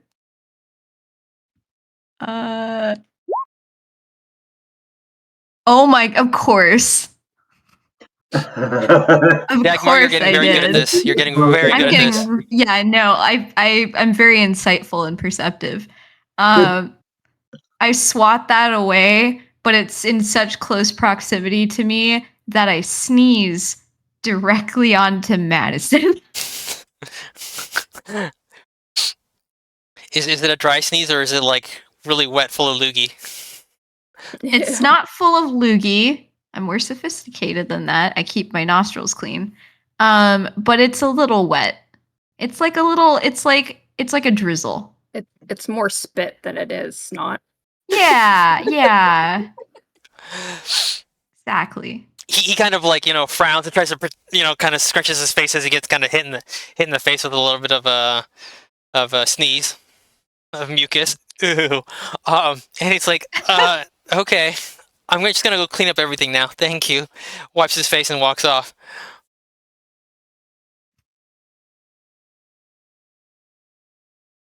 Rude. So he wanted the blood off my face, but he doesn't like my spit. All right, fine. I'll write that down.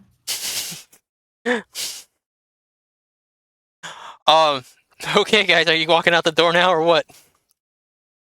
Yep. To the university. Okay, so on the screen you can see there. Strongly worded email. Wait, what? Time to write a strongly worded email. Yes.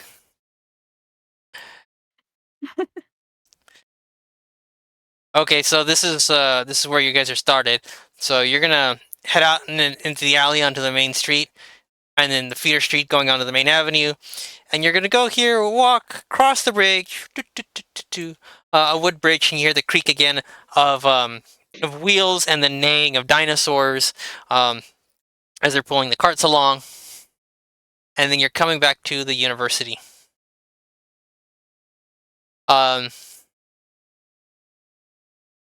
Okay. So you're just gonna enter in the university again, enter in on the campus. Let's pull up a. Do I have a map? I know I have a map, but I can't remember what I have exactly. Oh, look. Let's see here. What do I have? Okay, yeah. So this is.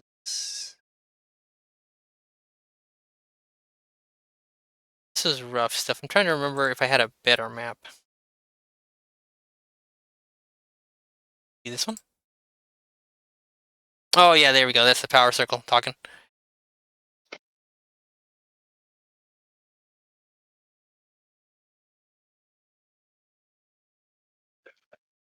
Let's just use this map for.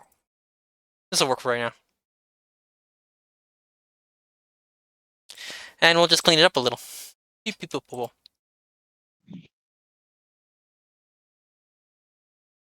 Nothing to see here, folks. Okay, you can grab your icons. Your icons are on the map. I think there's Varin, there's Genera.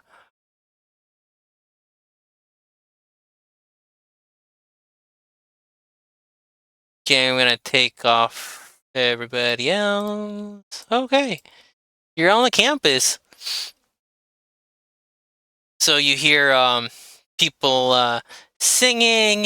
You hear you see some people playing hacky sack. Some people playing frisbee.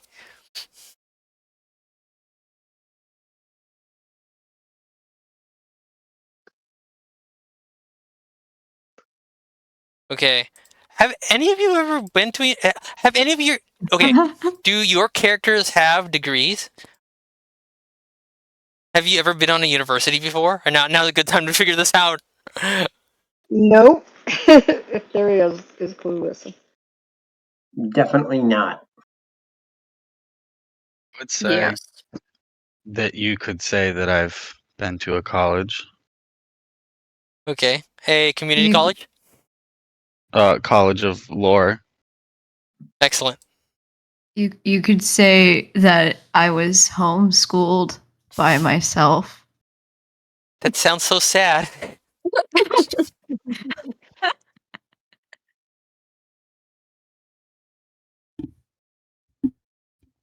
Is that why you're not well socialized?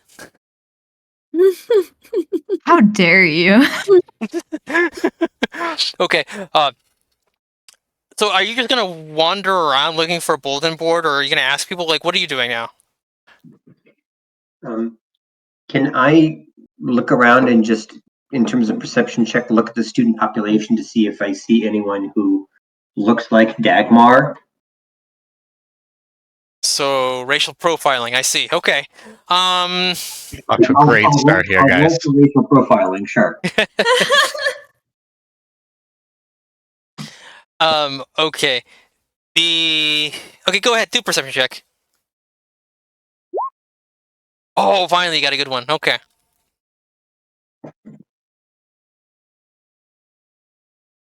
If you'd like to do a history check in order for you to identify them, you may. So perception, then a history check. Okay.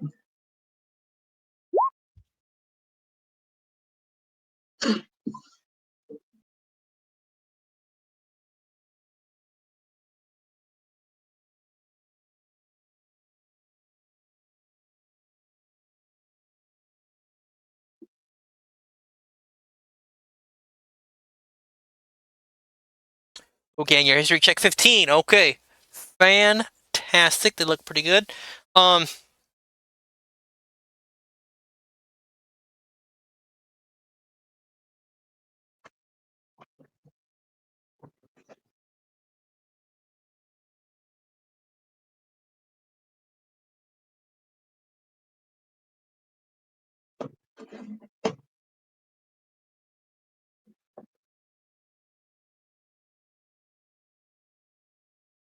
Okay. There you go. I can only assume the secrets that have been shared. So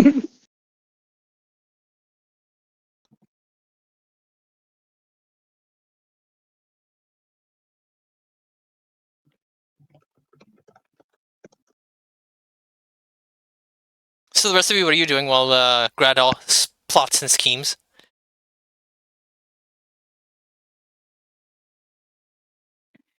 So I just sort of point them out to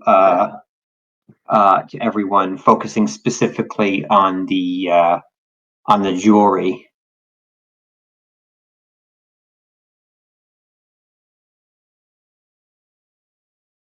And there's two of them, a male and a female, on opposite sides of the quad. The male's closer, but the female's walking away from us. Okay. And what exactly does the jewelry look like? How am I identifying it as associated with Northern Orcs? Yeah, where's our visual aid on that? Okay. Oh yes, let's have him draw something that he just made up right on the spot. I assume this was already drawn in advance because he knows all things, including how this particular Oh session shoot! would. You know what? I do have something. Way. Oh god. Okay, I didn't prepare it for this specifically, but I'm like, you know what? I'll use it. I'll use it right here, right now. Well, shit. Trying to find the dang folder it is. It's in. Okay, hold on.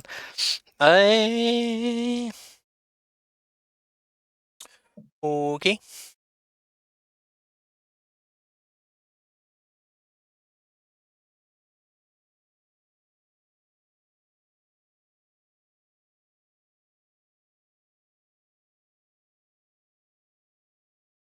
Okay, so let me now. Aw, a little icon for Fred just popped up. Aw, Fred. Oh.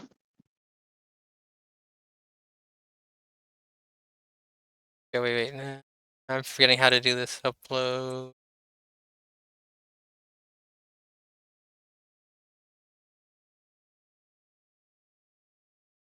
Here we go. Let's just use this. Okay, so you see the male individual is carrying a little amulet on their necklace. There we go. There's the amulet.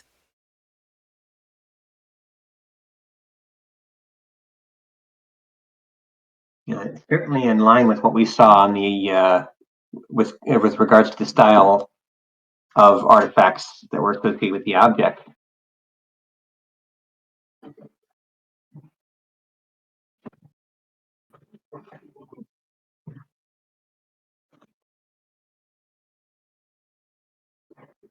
So there you go. So you see an individual who appears to be of orcish ancestry and seems to be carrying or wearing a amulet that looks, as you can see, and that appears, from what you can tell, to be from one of the northwestern tribes, northwestern people.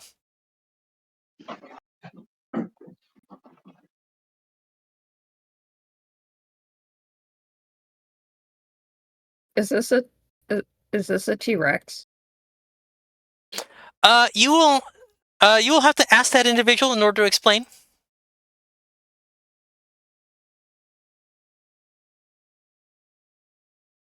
So, should we approach this person, guys?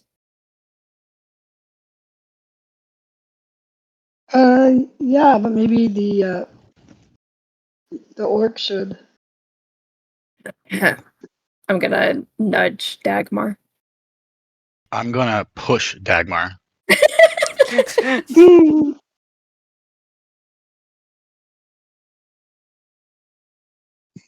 If Dagmar is still present. Dagmar, if you're with us, give us a sign. Dagmar is currently eating pizza, so she has turned off her mic and is perhaps her third slice in. We understand. I'm just kidding. Okay, so so you're just gonna come up to this individual. You are all, I assume all of you are wearing your armor, carrying your weapons, have great. boots, covered in dust from traveling. Have tattoos and scars. I'm just wondering, what kind of walk are you doing as you come up to them?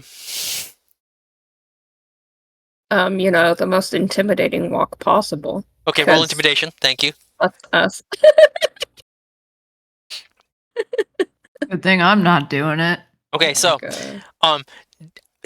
in order to reflect your walk, I want you to roll. Basically, you're going to roll your walk. So if you're trying to be scary, roll intimidation. If you're trying to blend in and be, hey there, fellow kid, roll deception.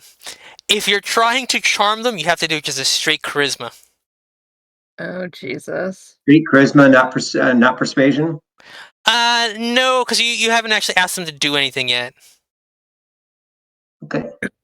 I'm just trying to be nice, so I'm just going to do straight charisma. Rolling Same. this? Deception. Mm.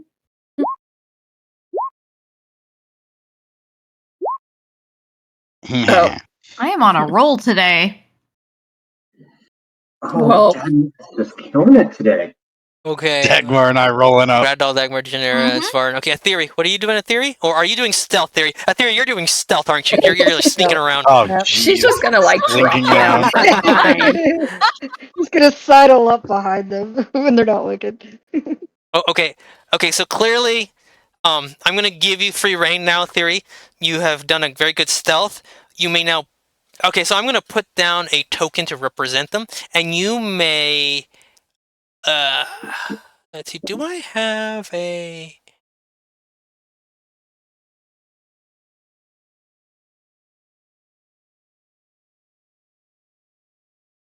Okay, so there we go.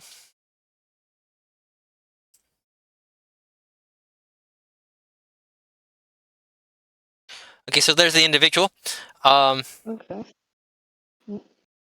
Was he playing hacky sack? Yeah, let's have him play hacky sack with some of the other people. So we'll put down a couple other...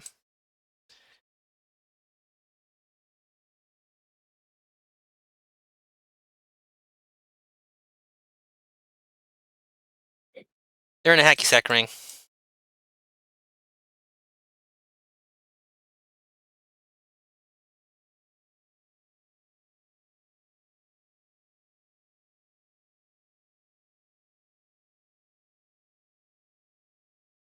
And they're pretty good.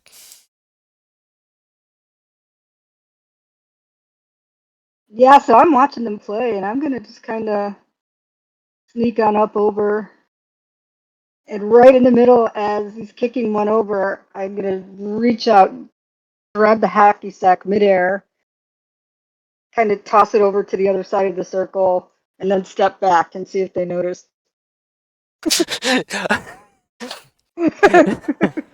I use my stealth to infiltrate their hacky sack game. That's right.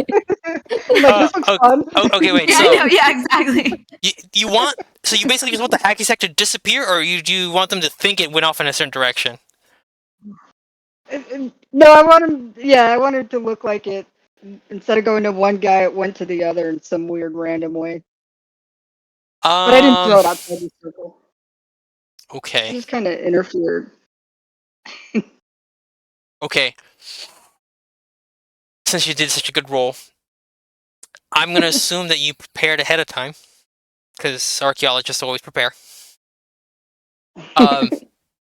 So as you're coming up to the crowd, you pulled a few things out of your pockets, right? You pulled out a rag, you pulled out a lot of lint, some rocks or whatever, and you're like looking at the hacky sack, and you're eyeballing the hacky sack, and you're kind of trying to measure out the exact size and weight of stuffing you're going to put in your own hacky sack, kind of like eyeballing it.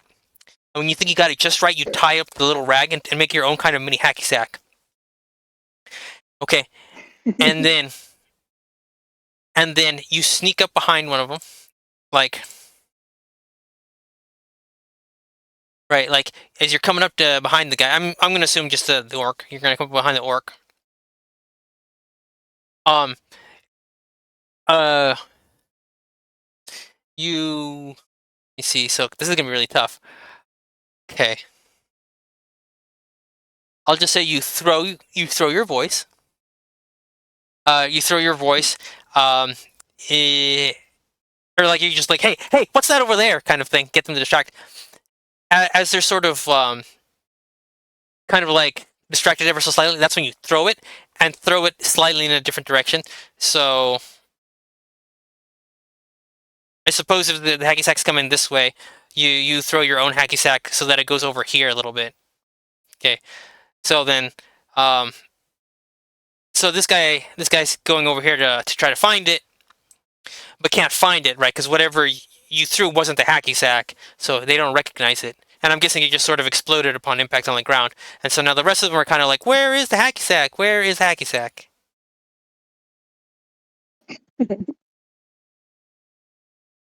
Okay. Now, depending on the rest of your rolls, which were not quite as impressive. Okay, so Gradal, Chinera are basically like Steve Buscemi in the meme. Mhm. Hey there, fellow young kids or young students, and kind of saddle fellow up. youths. Yeah. Dagmar and Svarin do actually achieve some sort of Display. display. So ritualistic displays of collegiate association and community. Svarin has already been to college, so he does it pretty well. Dagmar pretends to be on the rugby team. I read about college in a book once. Okay, and so you guys, okay, so now you're coming up to the guy. I don't know. What do you do now, Theory?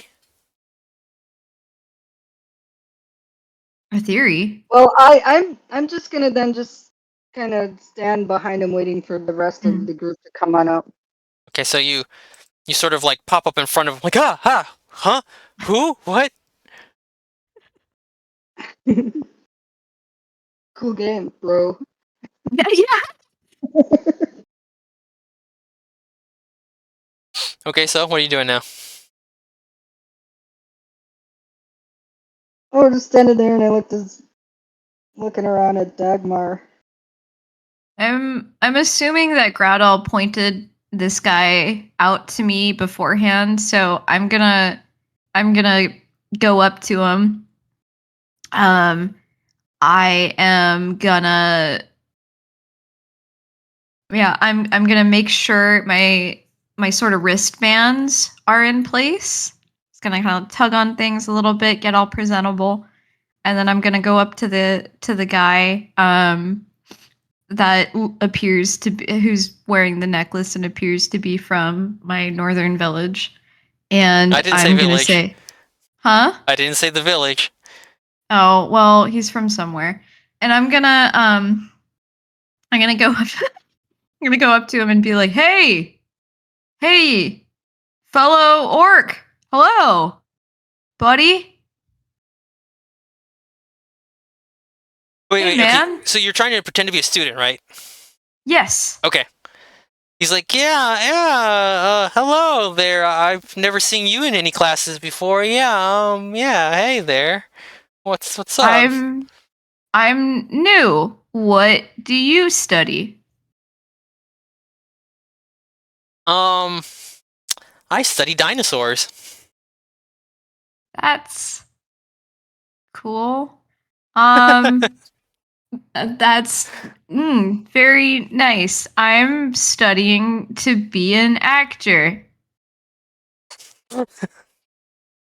So that's why you haven't especially seen me around all that much. Anyway, where'd you get that cool necklace you got there, bud? He like, grabs it in his hand, like lifts it up, looks at it, and is like, got it from my grandma. Cool. Where's your grandma from? I've got a necklace and various things on my person that look just like that thing. He's looking around kind of nervous because he sees the five of you sort of surrounding him and talking. Don't like look at them, look at me. And you're like pointing out his necklace, and now he's clutching it a little bit tighter. Like, We're not gonna rob you, dude. like he kind of like looks at you, like looks at your tattoos, looks at your weapon on your back, and but you got a scimitar at your side, huh? Like, Yeah. It's okay. If you prefer just to talk with Dagmar and Zvarn here, we can give you some space. Would you like that? Zvarn doesn't have to be here. he's like looking around, and it's kind of like, no, I want a lot of people here, and like looking around Okay. really like nervously, like make sure this is a public place, that this is a crowd of people. We're all new. We just got done with new student orientation. It's the middle of the quarter. We're transfer students from the other school. This is not University of Oak Bridge. University of Oak Bridge is a private institute. It's not part of any school system. So what's It's a new thing they're trying. Don't worry about it. But we're trying to find some clubs to join. And I thought with that cool necklace you have there, you might know others who have things like that. And maybe they might be part of a club I could join. Well, there's a lot of art clubs. There's probably an arts and crafts club you can join, so you can make your own necklaces, guys, or maybe an art history club. So I'm from the north, and I miss home. It's only been a day or so since I left to come down here, but I miss home so much, and I'd love to meet more people from where I'm from. He's like, there isn't very many people from. I was about to say Pacific Northwest. No, not a lot of people from Washington down here. Okay, wait a minute. I think I did come up with a name for your. Did I come up with a name? I think I did have a name for your area. Now that I think about it. Oh, that's cool. That's cool. What is the name? Trying to remember. Okay, I'll figure it out in a second. Okay. Since there's not a lot of people from, there's not a lot of people like orcish people from the northwest here. There's me and like maybe 2 or 3 other people. But I'm only friends with like one of them. So That would still be of help. I would love to talk with you guys, you and your friend, about some things sometime. It's for this project that I'm working on in one of my classes. I thought you just transferred in. I had a class this morning. Oh, okay. Wow, you got homework already. Yep, I sure do. And it would be very helpful and also sentimental for me to talk with you guys about stuff having to do with where we're from. Technically, Dagmar, you get to decide most of the lore for where you're from. So you could be a little more specific too. I know I'm still figuring things out. It's ongoing. It's an ongoing process. Okay, hold on. I think we are going to.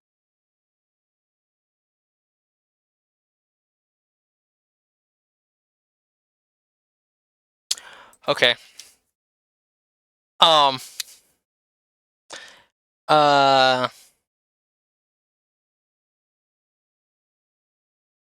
So the guy explains that he's from a town called Sunnydale. I'm gonna type that in the chat. Oh, uh-huh.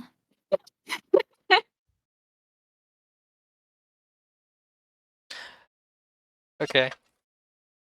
But he says his town is not up quite up in the mountains. It's actually on the eastern side of the mountains, not on the side of the mountains near the coast. So he asks you where you're from specifically. I'm from a village along the coast, propped up against a mountain ridge called Manavik. Have you heard of it before? Dagmar, was this you on your first day as in college back in your like freshman year? Yeah, I guess so. Shit. Answer everything with a question. He says he's not familiar.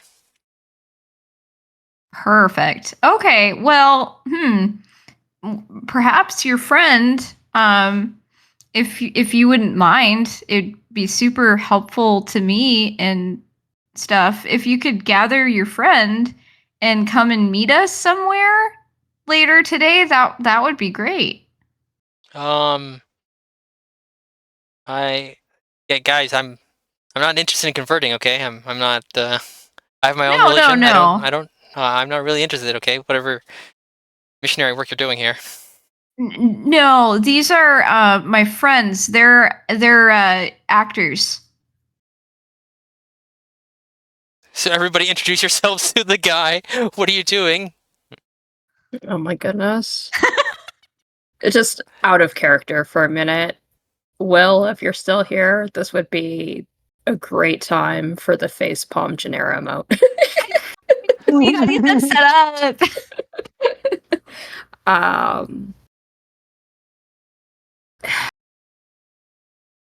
Yeah.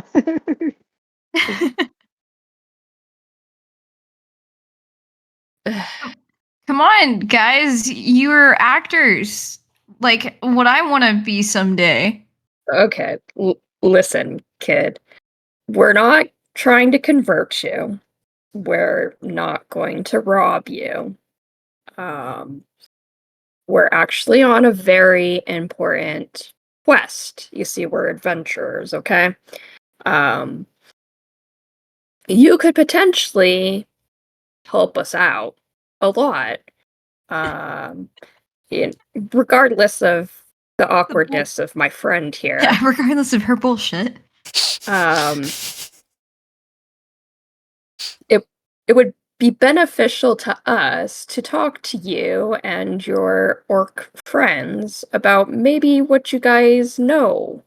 If you guys are familiar with a Professor Wrath, and if you guys are aware that the school actually has orc remains in its possession. And how do you feel about that? And remains from your people from the Northwest. He kind of like looks surprised and is just like, okay. Like, how do you know this? Oh, because we saw it ourselves. I love you. So I could just picture you standing there shoving a donut in your mouth. So you're like, you're exchange students, you just got here. Oh no, you're adventurers who just got here? I'm still a little confused. No. I get my we're adventurers. I get the terms confused sometimes. Dagmar is an exchange student, okay? Yes. But we were here, we came here the other day. We've been here for a couple days now, and we were here for the conference they had. I'm sure they had notices and everything posted around the school. We were invited. I mean, that's not quite true, but that's okay.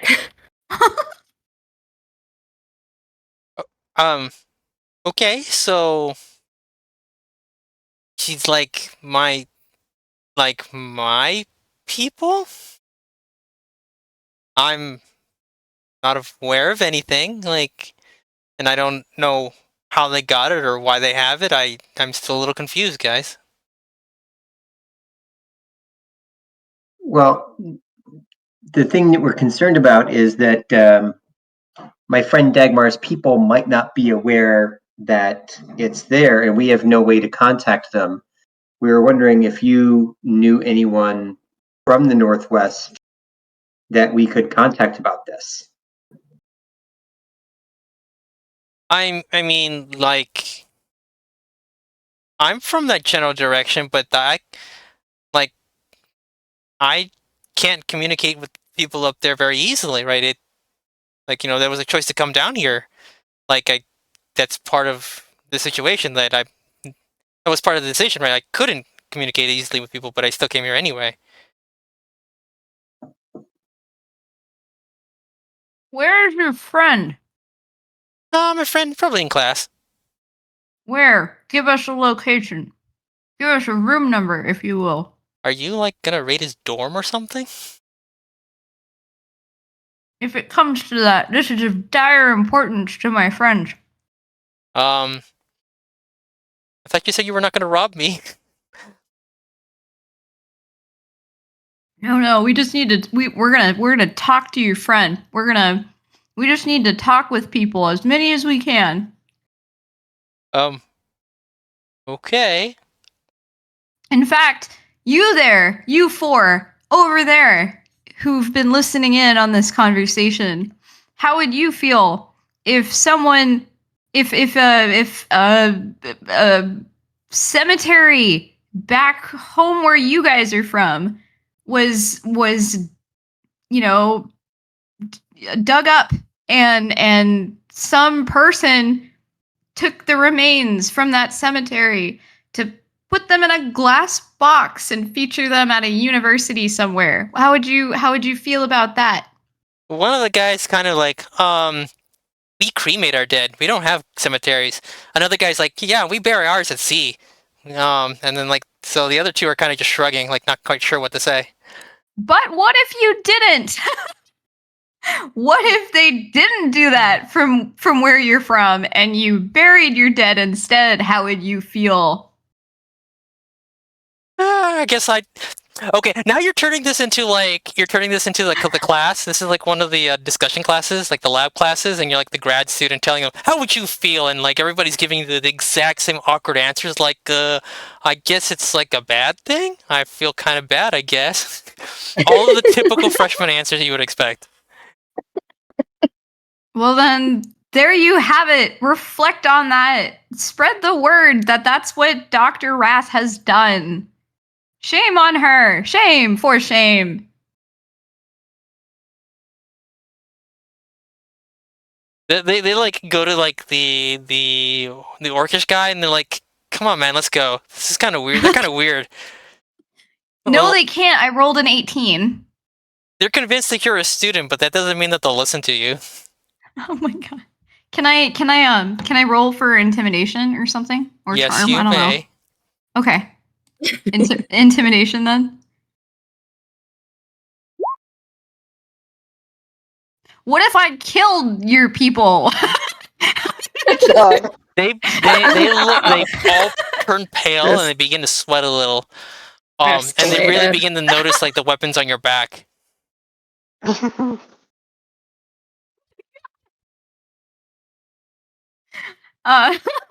Okay, so how are you intimidating them? What are you what are you saying to them, and what are you trying to intimidate them into doing? My voice is probably getting angrier and louder, and like I'm probably like walking towards them a little bit while I'm speaking. And I'm just like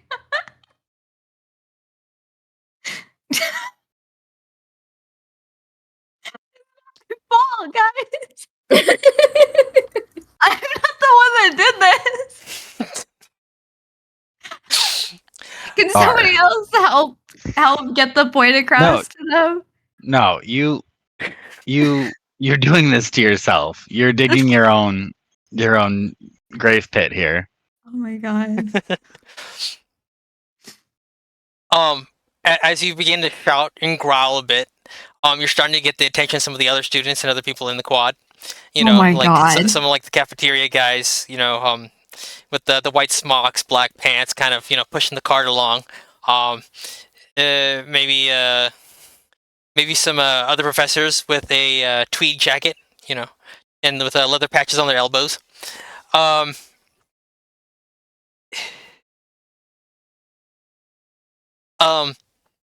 And you can see someone kind of like look around, and then you hear a whisper, security. Okay, so security coming. Not yet. You don't see anybody yet. Okay. Dagmar is just gonna fall to her knees. And she's gonna start crying. And then she's going to, as security approaches, she's going to point at the students and start saying, "They were racist towards me, and the things that I consider to be culturally significant." Dagmar.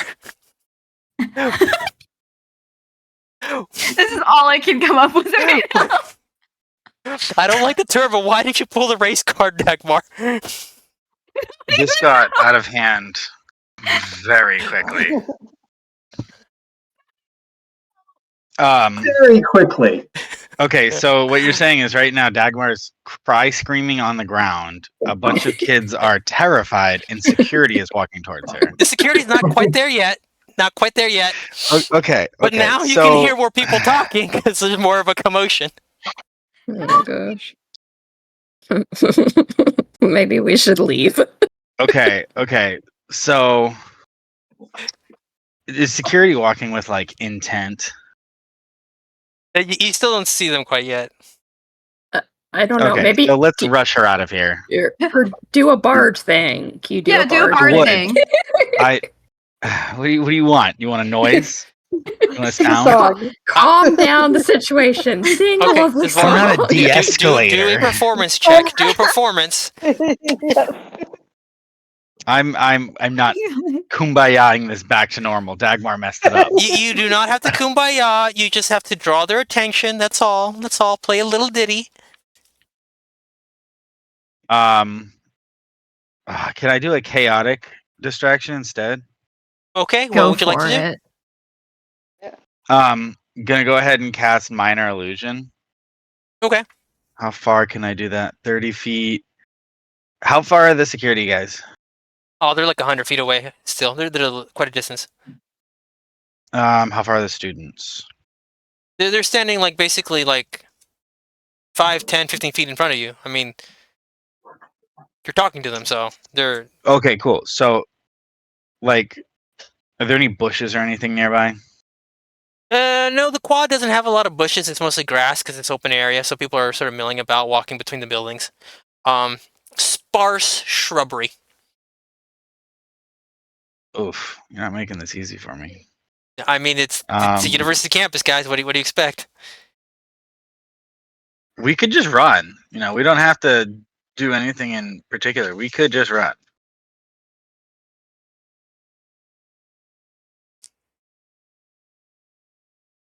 If people don't want to just run, I can make something appear.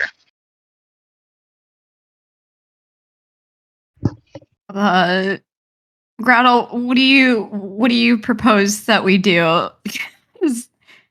Because you're the Daphne and the Velma of this group, Thanks, I suppose. and the Fred. I'm at this point. I'm with casting Pass Without a Trace and getting us out of here. All right. We're gonna try something. And just to add the extra cherry on top, if we see any dumpsters out back, do you want to set them on fire? Oh my god. I would like to. I want to make a sound with minor illusion. Okay, go for it. What kind of sound? A dragon roaring. Okay. I can cast it 30 feet away from me. Well, it says range 30 feet, so I don't know how far the sound travels, but it says anywhere from a whisper to a scream. Yeah, so yeah, it's 30. You can...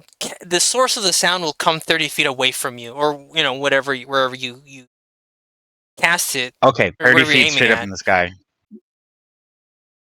Okay. 30 feet straight up in the sky. And I'm gonna point up and yell, "What's that?" And then you're just gonna hear a dragon roar. Okay. And then I'm going to... Well, first up, before I do that, I'm gonna be like, I need everyone to follow me and run, but not panic. Everyone in our party or the students included? Yes, everyone right here. Are you all paying attention? No, I'm not looking at them anymore. I'm looking at you guys. Are you guys following me? I need you all to follow me and trust me. Come with me if you want to live. We good? Does Okay, everyone but you trust still me? don't. Yeah, but you still don't get a cut. Yeah, let's go.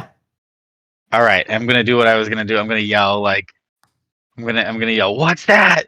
And then I'm just gonna point up in the air, and that's gonna be my like hand gesture. And then you're just gonna hear a absolutely thundering dragon roar coming directly from 30 feet up in the sky. And then I'm gonna grab them and run. Okay. So I want everyone to imagine, like, so 30 feet. 30 feet's about 10 meters high, so that's not that high up. But that's not going to really matter for most people here. So Svarin points up, casts the cantrip, but most people aren't really looking at Svarin closely enough to really figure things out. They just hear a loud roar, this monstrous, deep, kind of sharp, grating sound. Most people don't know what a dragon sounds like, but there's this like otherworldly sound that comes 30 feet in the air. A lot of people, you know, a lot of people flinch, look around, and then some people kind of panic a little bit and then like quickly like run inside some of the buildings. The guys that you were talking to are like, what's happening? Sees Varun, hear the sound, and then just like take off because they're like, okay, this is way too weird. So they're all like, ah. Guys, we set out to repatriate an artifact to an indigenous people and instead ended up causing a lockdown on a university campus. Just Average Tuesday. Calm down. Yeah. Well, maybe with everybody distracted, we could grab the body. You're gonna I make mean, we're this deep into this. You might as well pull off a heist while you're at it. I'm willing. I'm ready and willing. You're willing to do anything that could I'm ready, potentially cause I'm our ready to demise. cast Pass Without a Trace and get the hell out of Dodge. A theory, Janera? What do you think we should do? Well, I think that we don't know what the consequences of removing the body will be, because as of right now, as far as we know, the body is kept in a protective situation where it can't harm others. And we don't know. Yeah. We don't know what potential harm could come from removing it from this place. And we don't know the full story of how it got here, and I think maybe we should go ahead and make that trip to the north. Yeah, like what? Like we don't know. We don't know exactly how it got. You said like we don't know how it got here. Like we don't know if somebody like donated their body to science, right? Yeah. Like Well, what I if we mean, did that? We like took the body back all the way, and they were like, Well, "Oh, that person was like somebody we didn't want here anyways," or something. I'd also like to point out that we're currently having this conversation in front of a bunch of college students that are running away from us while security is rapidly approaching. I thought we already ran away. Did we? Oh yeah, we did. We did because Yeah, literally, it was Whoa like part of the thing to Zoidberg our way out of here. Yeah. I'm starting to wonder, DM, you wouldn't happen to know if the Benny Hill theme is copyrighted, would you? I'm pretty sure I it don't is. think it is. I'm pretty sure it's open source. God. Yeah, That's been this whole session though. pretty much. So Habitude will play for a year, and then everyone gets excited to come back. Yeah. We're shaking out the cobwebs. Yeah. No, I'm pretty sure we ran off because Zavarin asked us if we trust him, and then he said he took us and ran off. So I would assume we're all right to discuss this, and that security is not on our tails at the moment. I think you might be right, Janera. Maybe going up and talking with people about what we saw here and maybe even getting reinforcements might be the best thing to do.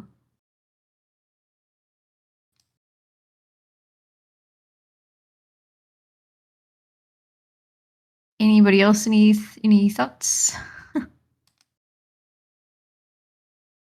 Yeah, I agree with that.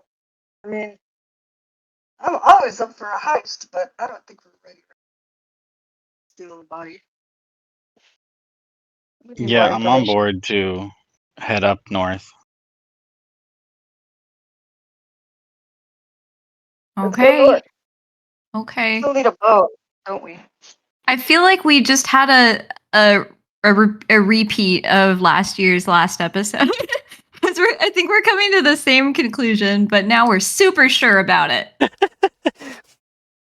Well, boat or just travel overland the long way. Well, it's good to test things multiple times because repeatability is important to the scientific process. For sure.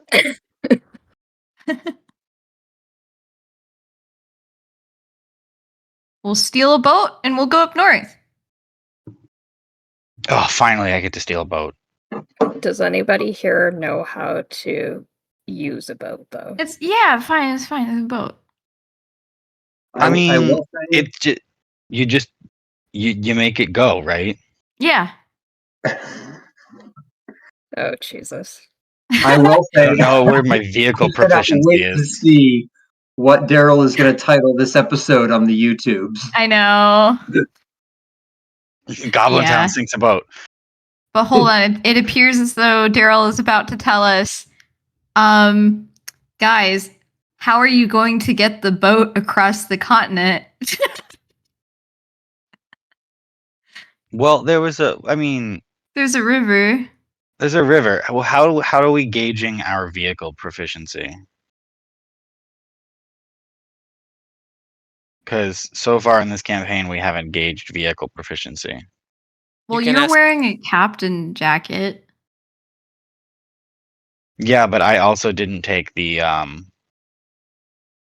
I took a sage background, thank you. I did not yet in D&D Beyond have the sailor or pirate backgrounds unlocked, but now I do, and I never went back and tried to change anything or retcon things, so A theory, generic rattle. Any of you guys know how to operate a water vessel? No, I'm from a landlocked village.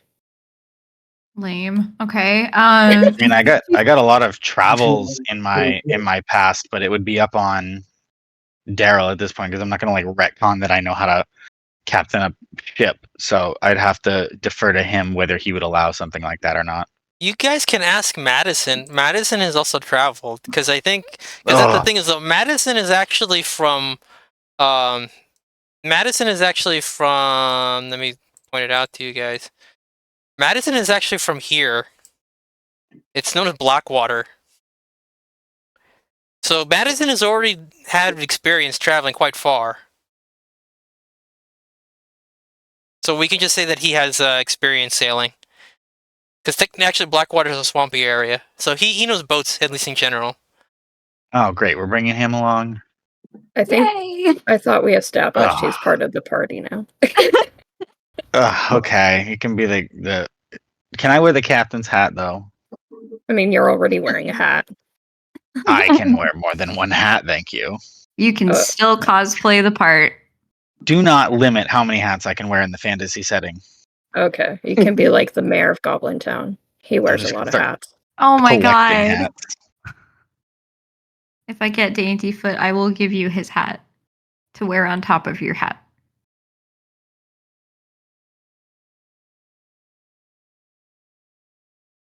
Okay, then. This has been an awkward and informative session. First of the year. So I don't know if you're gonna go back to the inn to collect Madison and his things so that you can head off right away, or you're gonna head to the port. So let's go back to the map on let's see, the area map for you see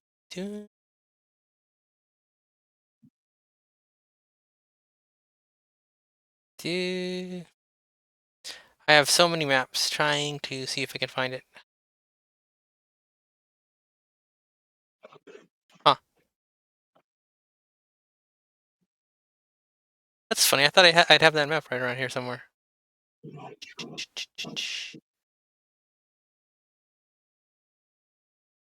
Okay, we'll just go here. Oops. This one? Okay, no, this is too small. I thought I had one. Oh, here we go. Wrong one. There we go. This one. Okay. So, all right, Oak Ridge is on a lake in the mountains. So you can take a smaller boat and then just sail down the river and use that boat to keep going. Although technically that's really more of a river boat. It's not really meant for long distance travel.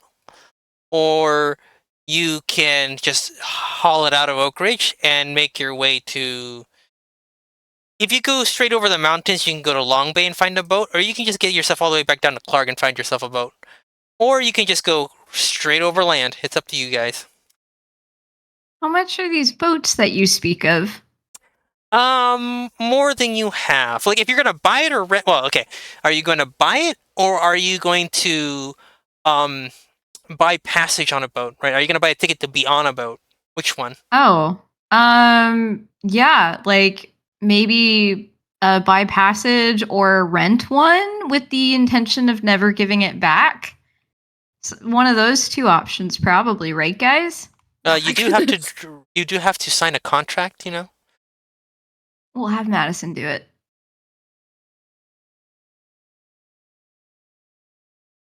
But yeah, one of those two. How much would it be to buy passage then? Okay, well, it's basically you're thinking like a plane ticket, right? So, are you going from Oak Ridge down to Clark? Are you going from Oak Ridge all the way up to the other side of the continent? Where are you going?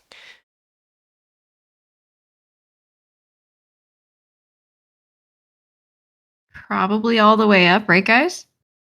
Or at least just to get onto the other side. If we could get onto the other side, then we could just traverse our. Okay, hold on now. probably, probably trying to get passage to where that river starts, Oops. and then passage up the river. Oh, okay.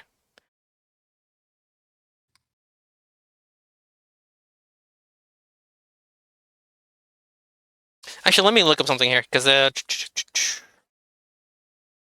so let's use some references.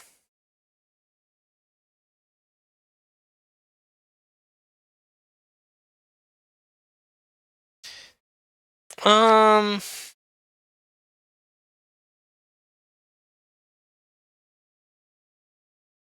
Um.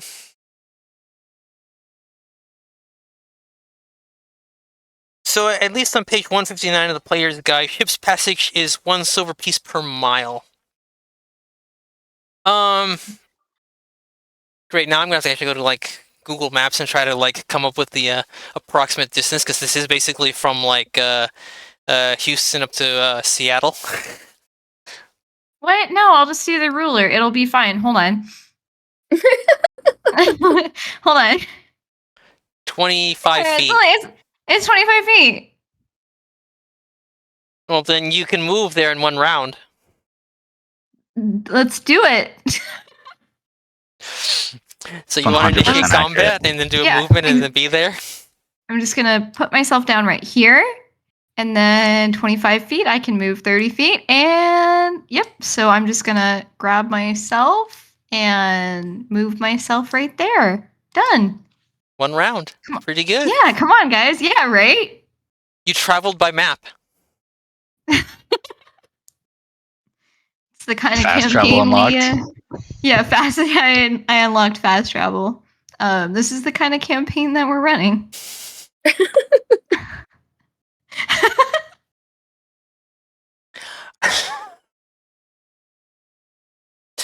Okay. Fantastic. I did it. All right, then. So we can call the session there if you'd like, and just be like, okay, everybody moved to their location in one round. If you'd all like to put your tokens on the board so you can show me how you move. Oh my god. Everybody just winds up all over the place. Bam. Yay! I've got a little theory. I don't know why you're so small. I don't know. Okay. Grab it off my character. So, Oh my god.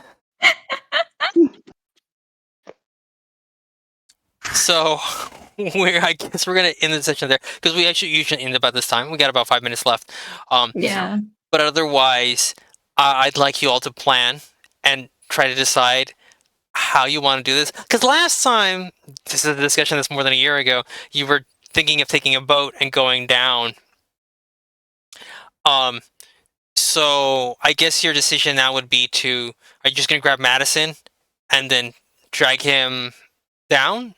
I'm guessing you have to go to a travel agency.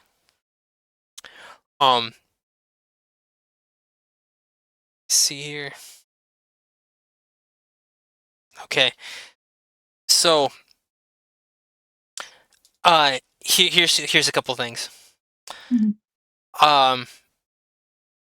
If you're paying for passage, then that means you're a passenger and you don't have to do anything, essentially. You do have to buy your own rations. So, because everything is provided, you have to pay more money. If you want to make a deal with a merchant or some sort of caravan or a diplomat and act as their bodyguards, then you can basically travel along for free. It's just then you'll have to be working along the way, so to speak.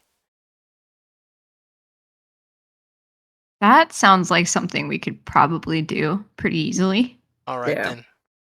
Mm-hmm. Okay then. So, make a pick. You're gonna have to go find some merchants. Um, so you can either go to the travel agency, get your ticket, hop on there, first class, economy. I don't know what you can afford. And then let's see, because we are talking. Let's make it a cool 1,000 miles. So let me see. So 1,000 miles, 1 gold piece, or silver piece per mile. So divide by 10. So because it's 10 silver pieces per gold piece. So that's at least 100 gold pieces. That's per person. If you're talking about like a ticket, you don't have that We much. can't afford. No, Yeah. unless so- we rob somebody. You can always Someone say loot. Rob? You can always loot the university collections and sell them. That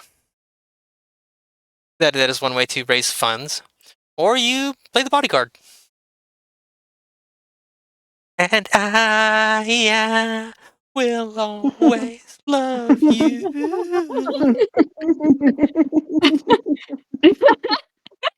It's not a Goblin Town episode without Daryl singing. Yeah, exactly. It's a Sometimes staple, I he mean. serenades us at the start, sometimes he serenades us at the end.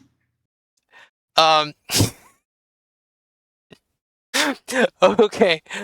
Okay. When is our next episode? I think in 2 weeks. So for everybody in the Okay. chat who's still watching, still paying attention, I want you guys to send comments in the thread or send comments in the channel on the video.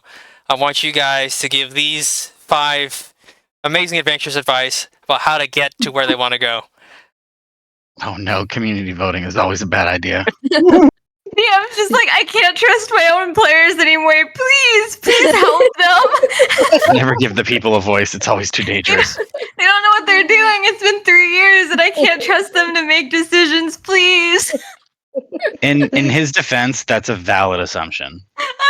Oh my God. We make Oh my terrible God. decisions as a group. Mistakes were made. Mistakes. Frequent were made. mistakes, mind you. You Oh know, my god. maybe we should make like a Google sheet and like people can actually vote for things. The Google Forms page. Yeah. Everybody, please scan this QR code and answer accordingly. For now, if you're around, follow the link that Indy posted in chat, and in a couple hours, this video will go up for the session. And if you open that and post a comment in that video, we'll see it, and it'll help us out because apparently we don't know how to play D&D. You just don't know Help how us. to get. Just don't know how to travel without trains, planes, or trains. Wait, trains, Oh my planes, or God. ships, boats, cars. I can't remember the name of the movie. Okay. To be fair, it's been a year since we've been playing. We've missed it so much, but I We think have. our D&D brains are kind of like fried at the moment. Yeah. All right. And we need then. to we need to get back into it if we're going to survive not only this campaign, but whatever horrors Mike has in store for us next month too. So Yeah. help us Dun, get dun, our dun. help us get our D&D brains back. Sorry, my D&D brain has been in space recently because the only active campaign I have besides this is a Spelljammer session. Oh my god, that's cool. Mm. Well, I'd like to thank everybody for listening. I'd like to thank everybody for welcoming us back from our long hiatus. Smoochies to all. Besitos. All right then. I guess we'll catch you all on the flip side, everybody. See you around. Bye. Bye. Ah, Bye, everybody. I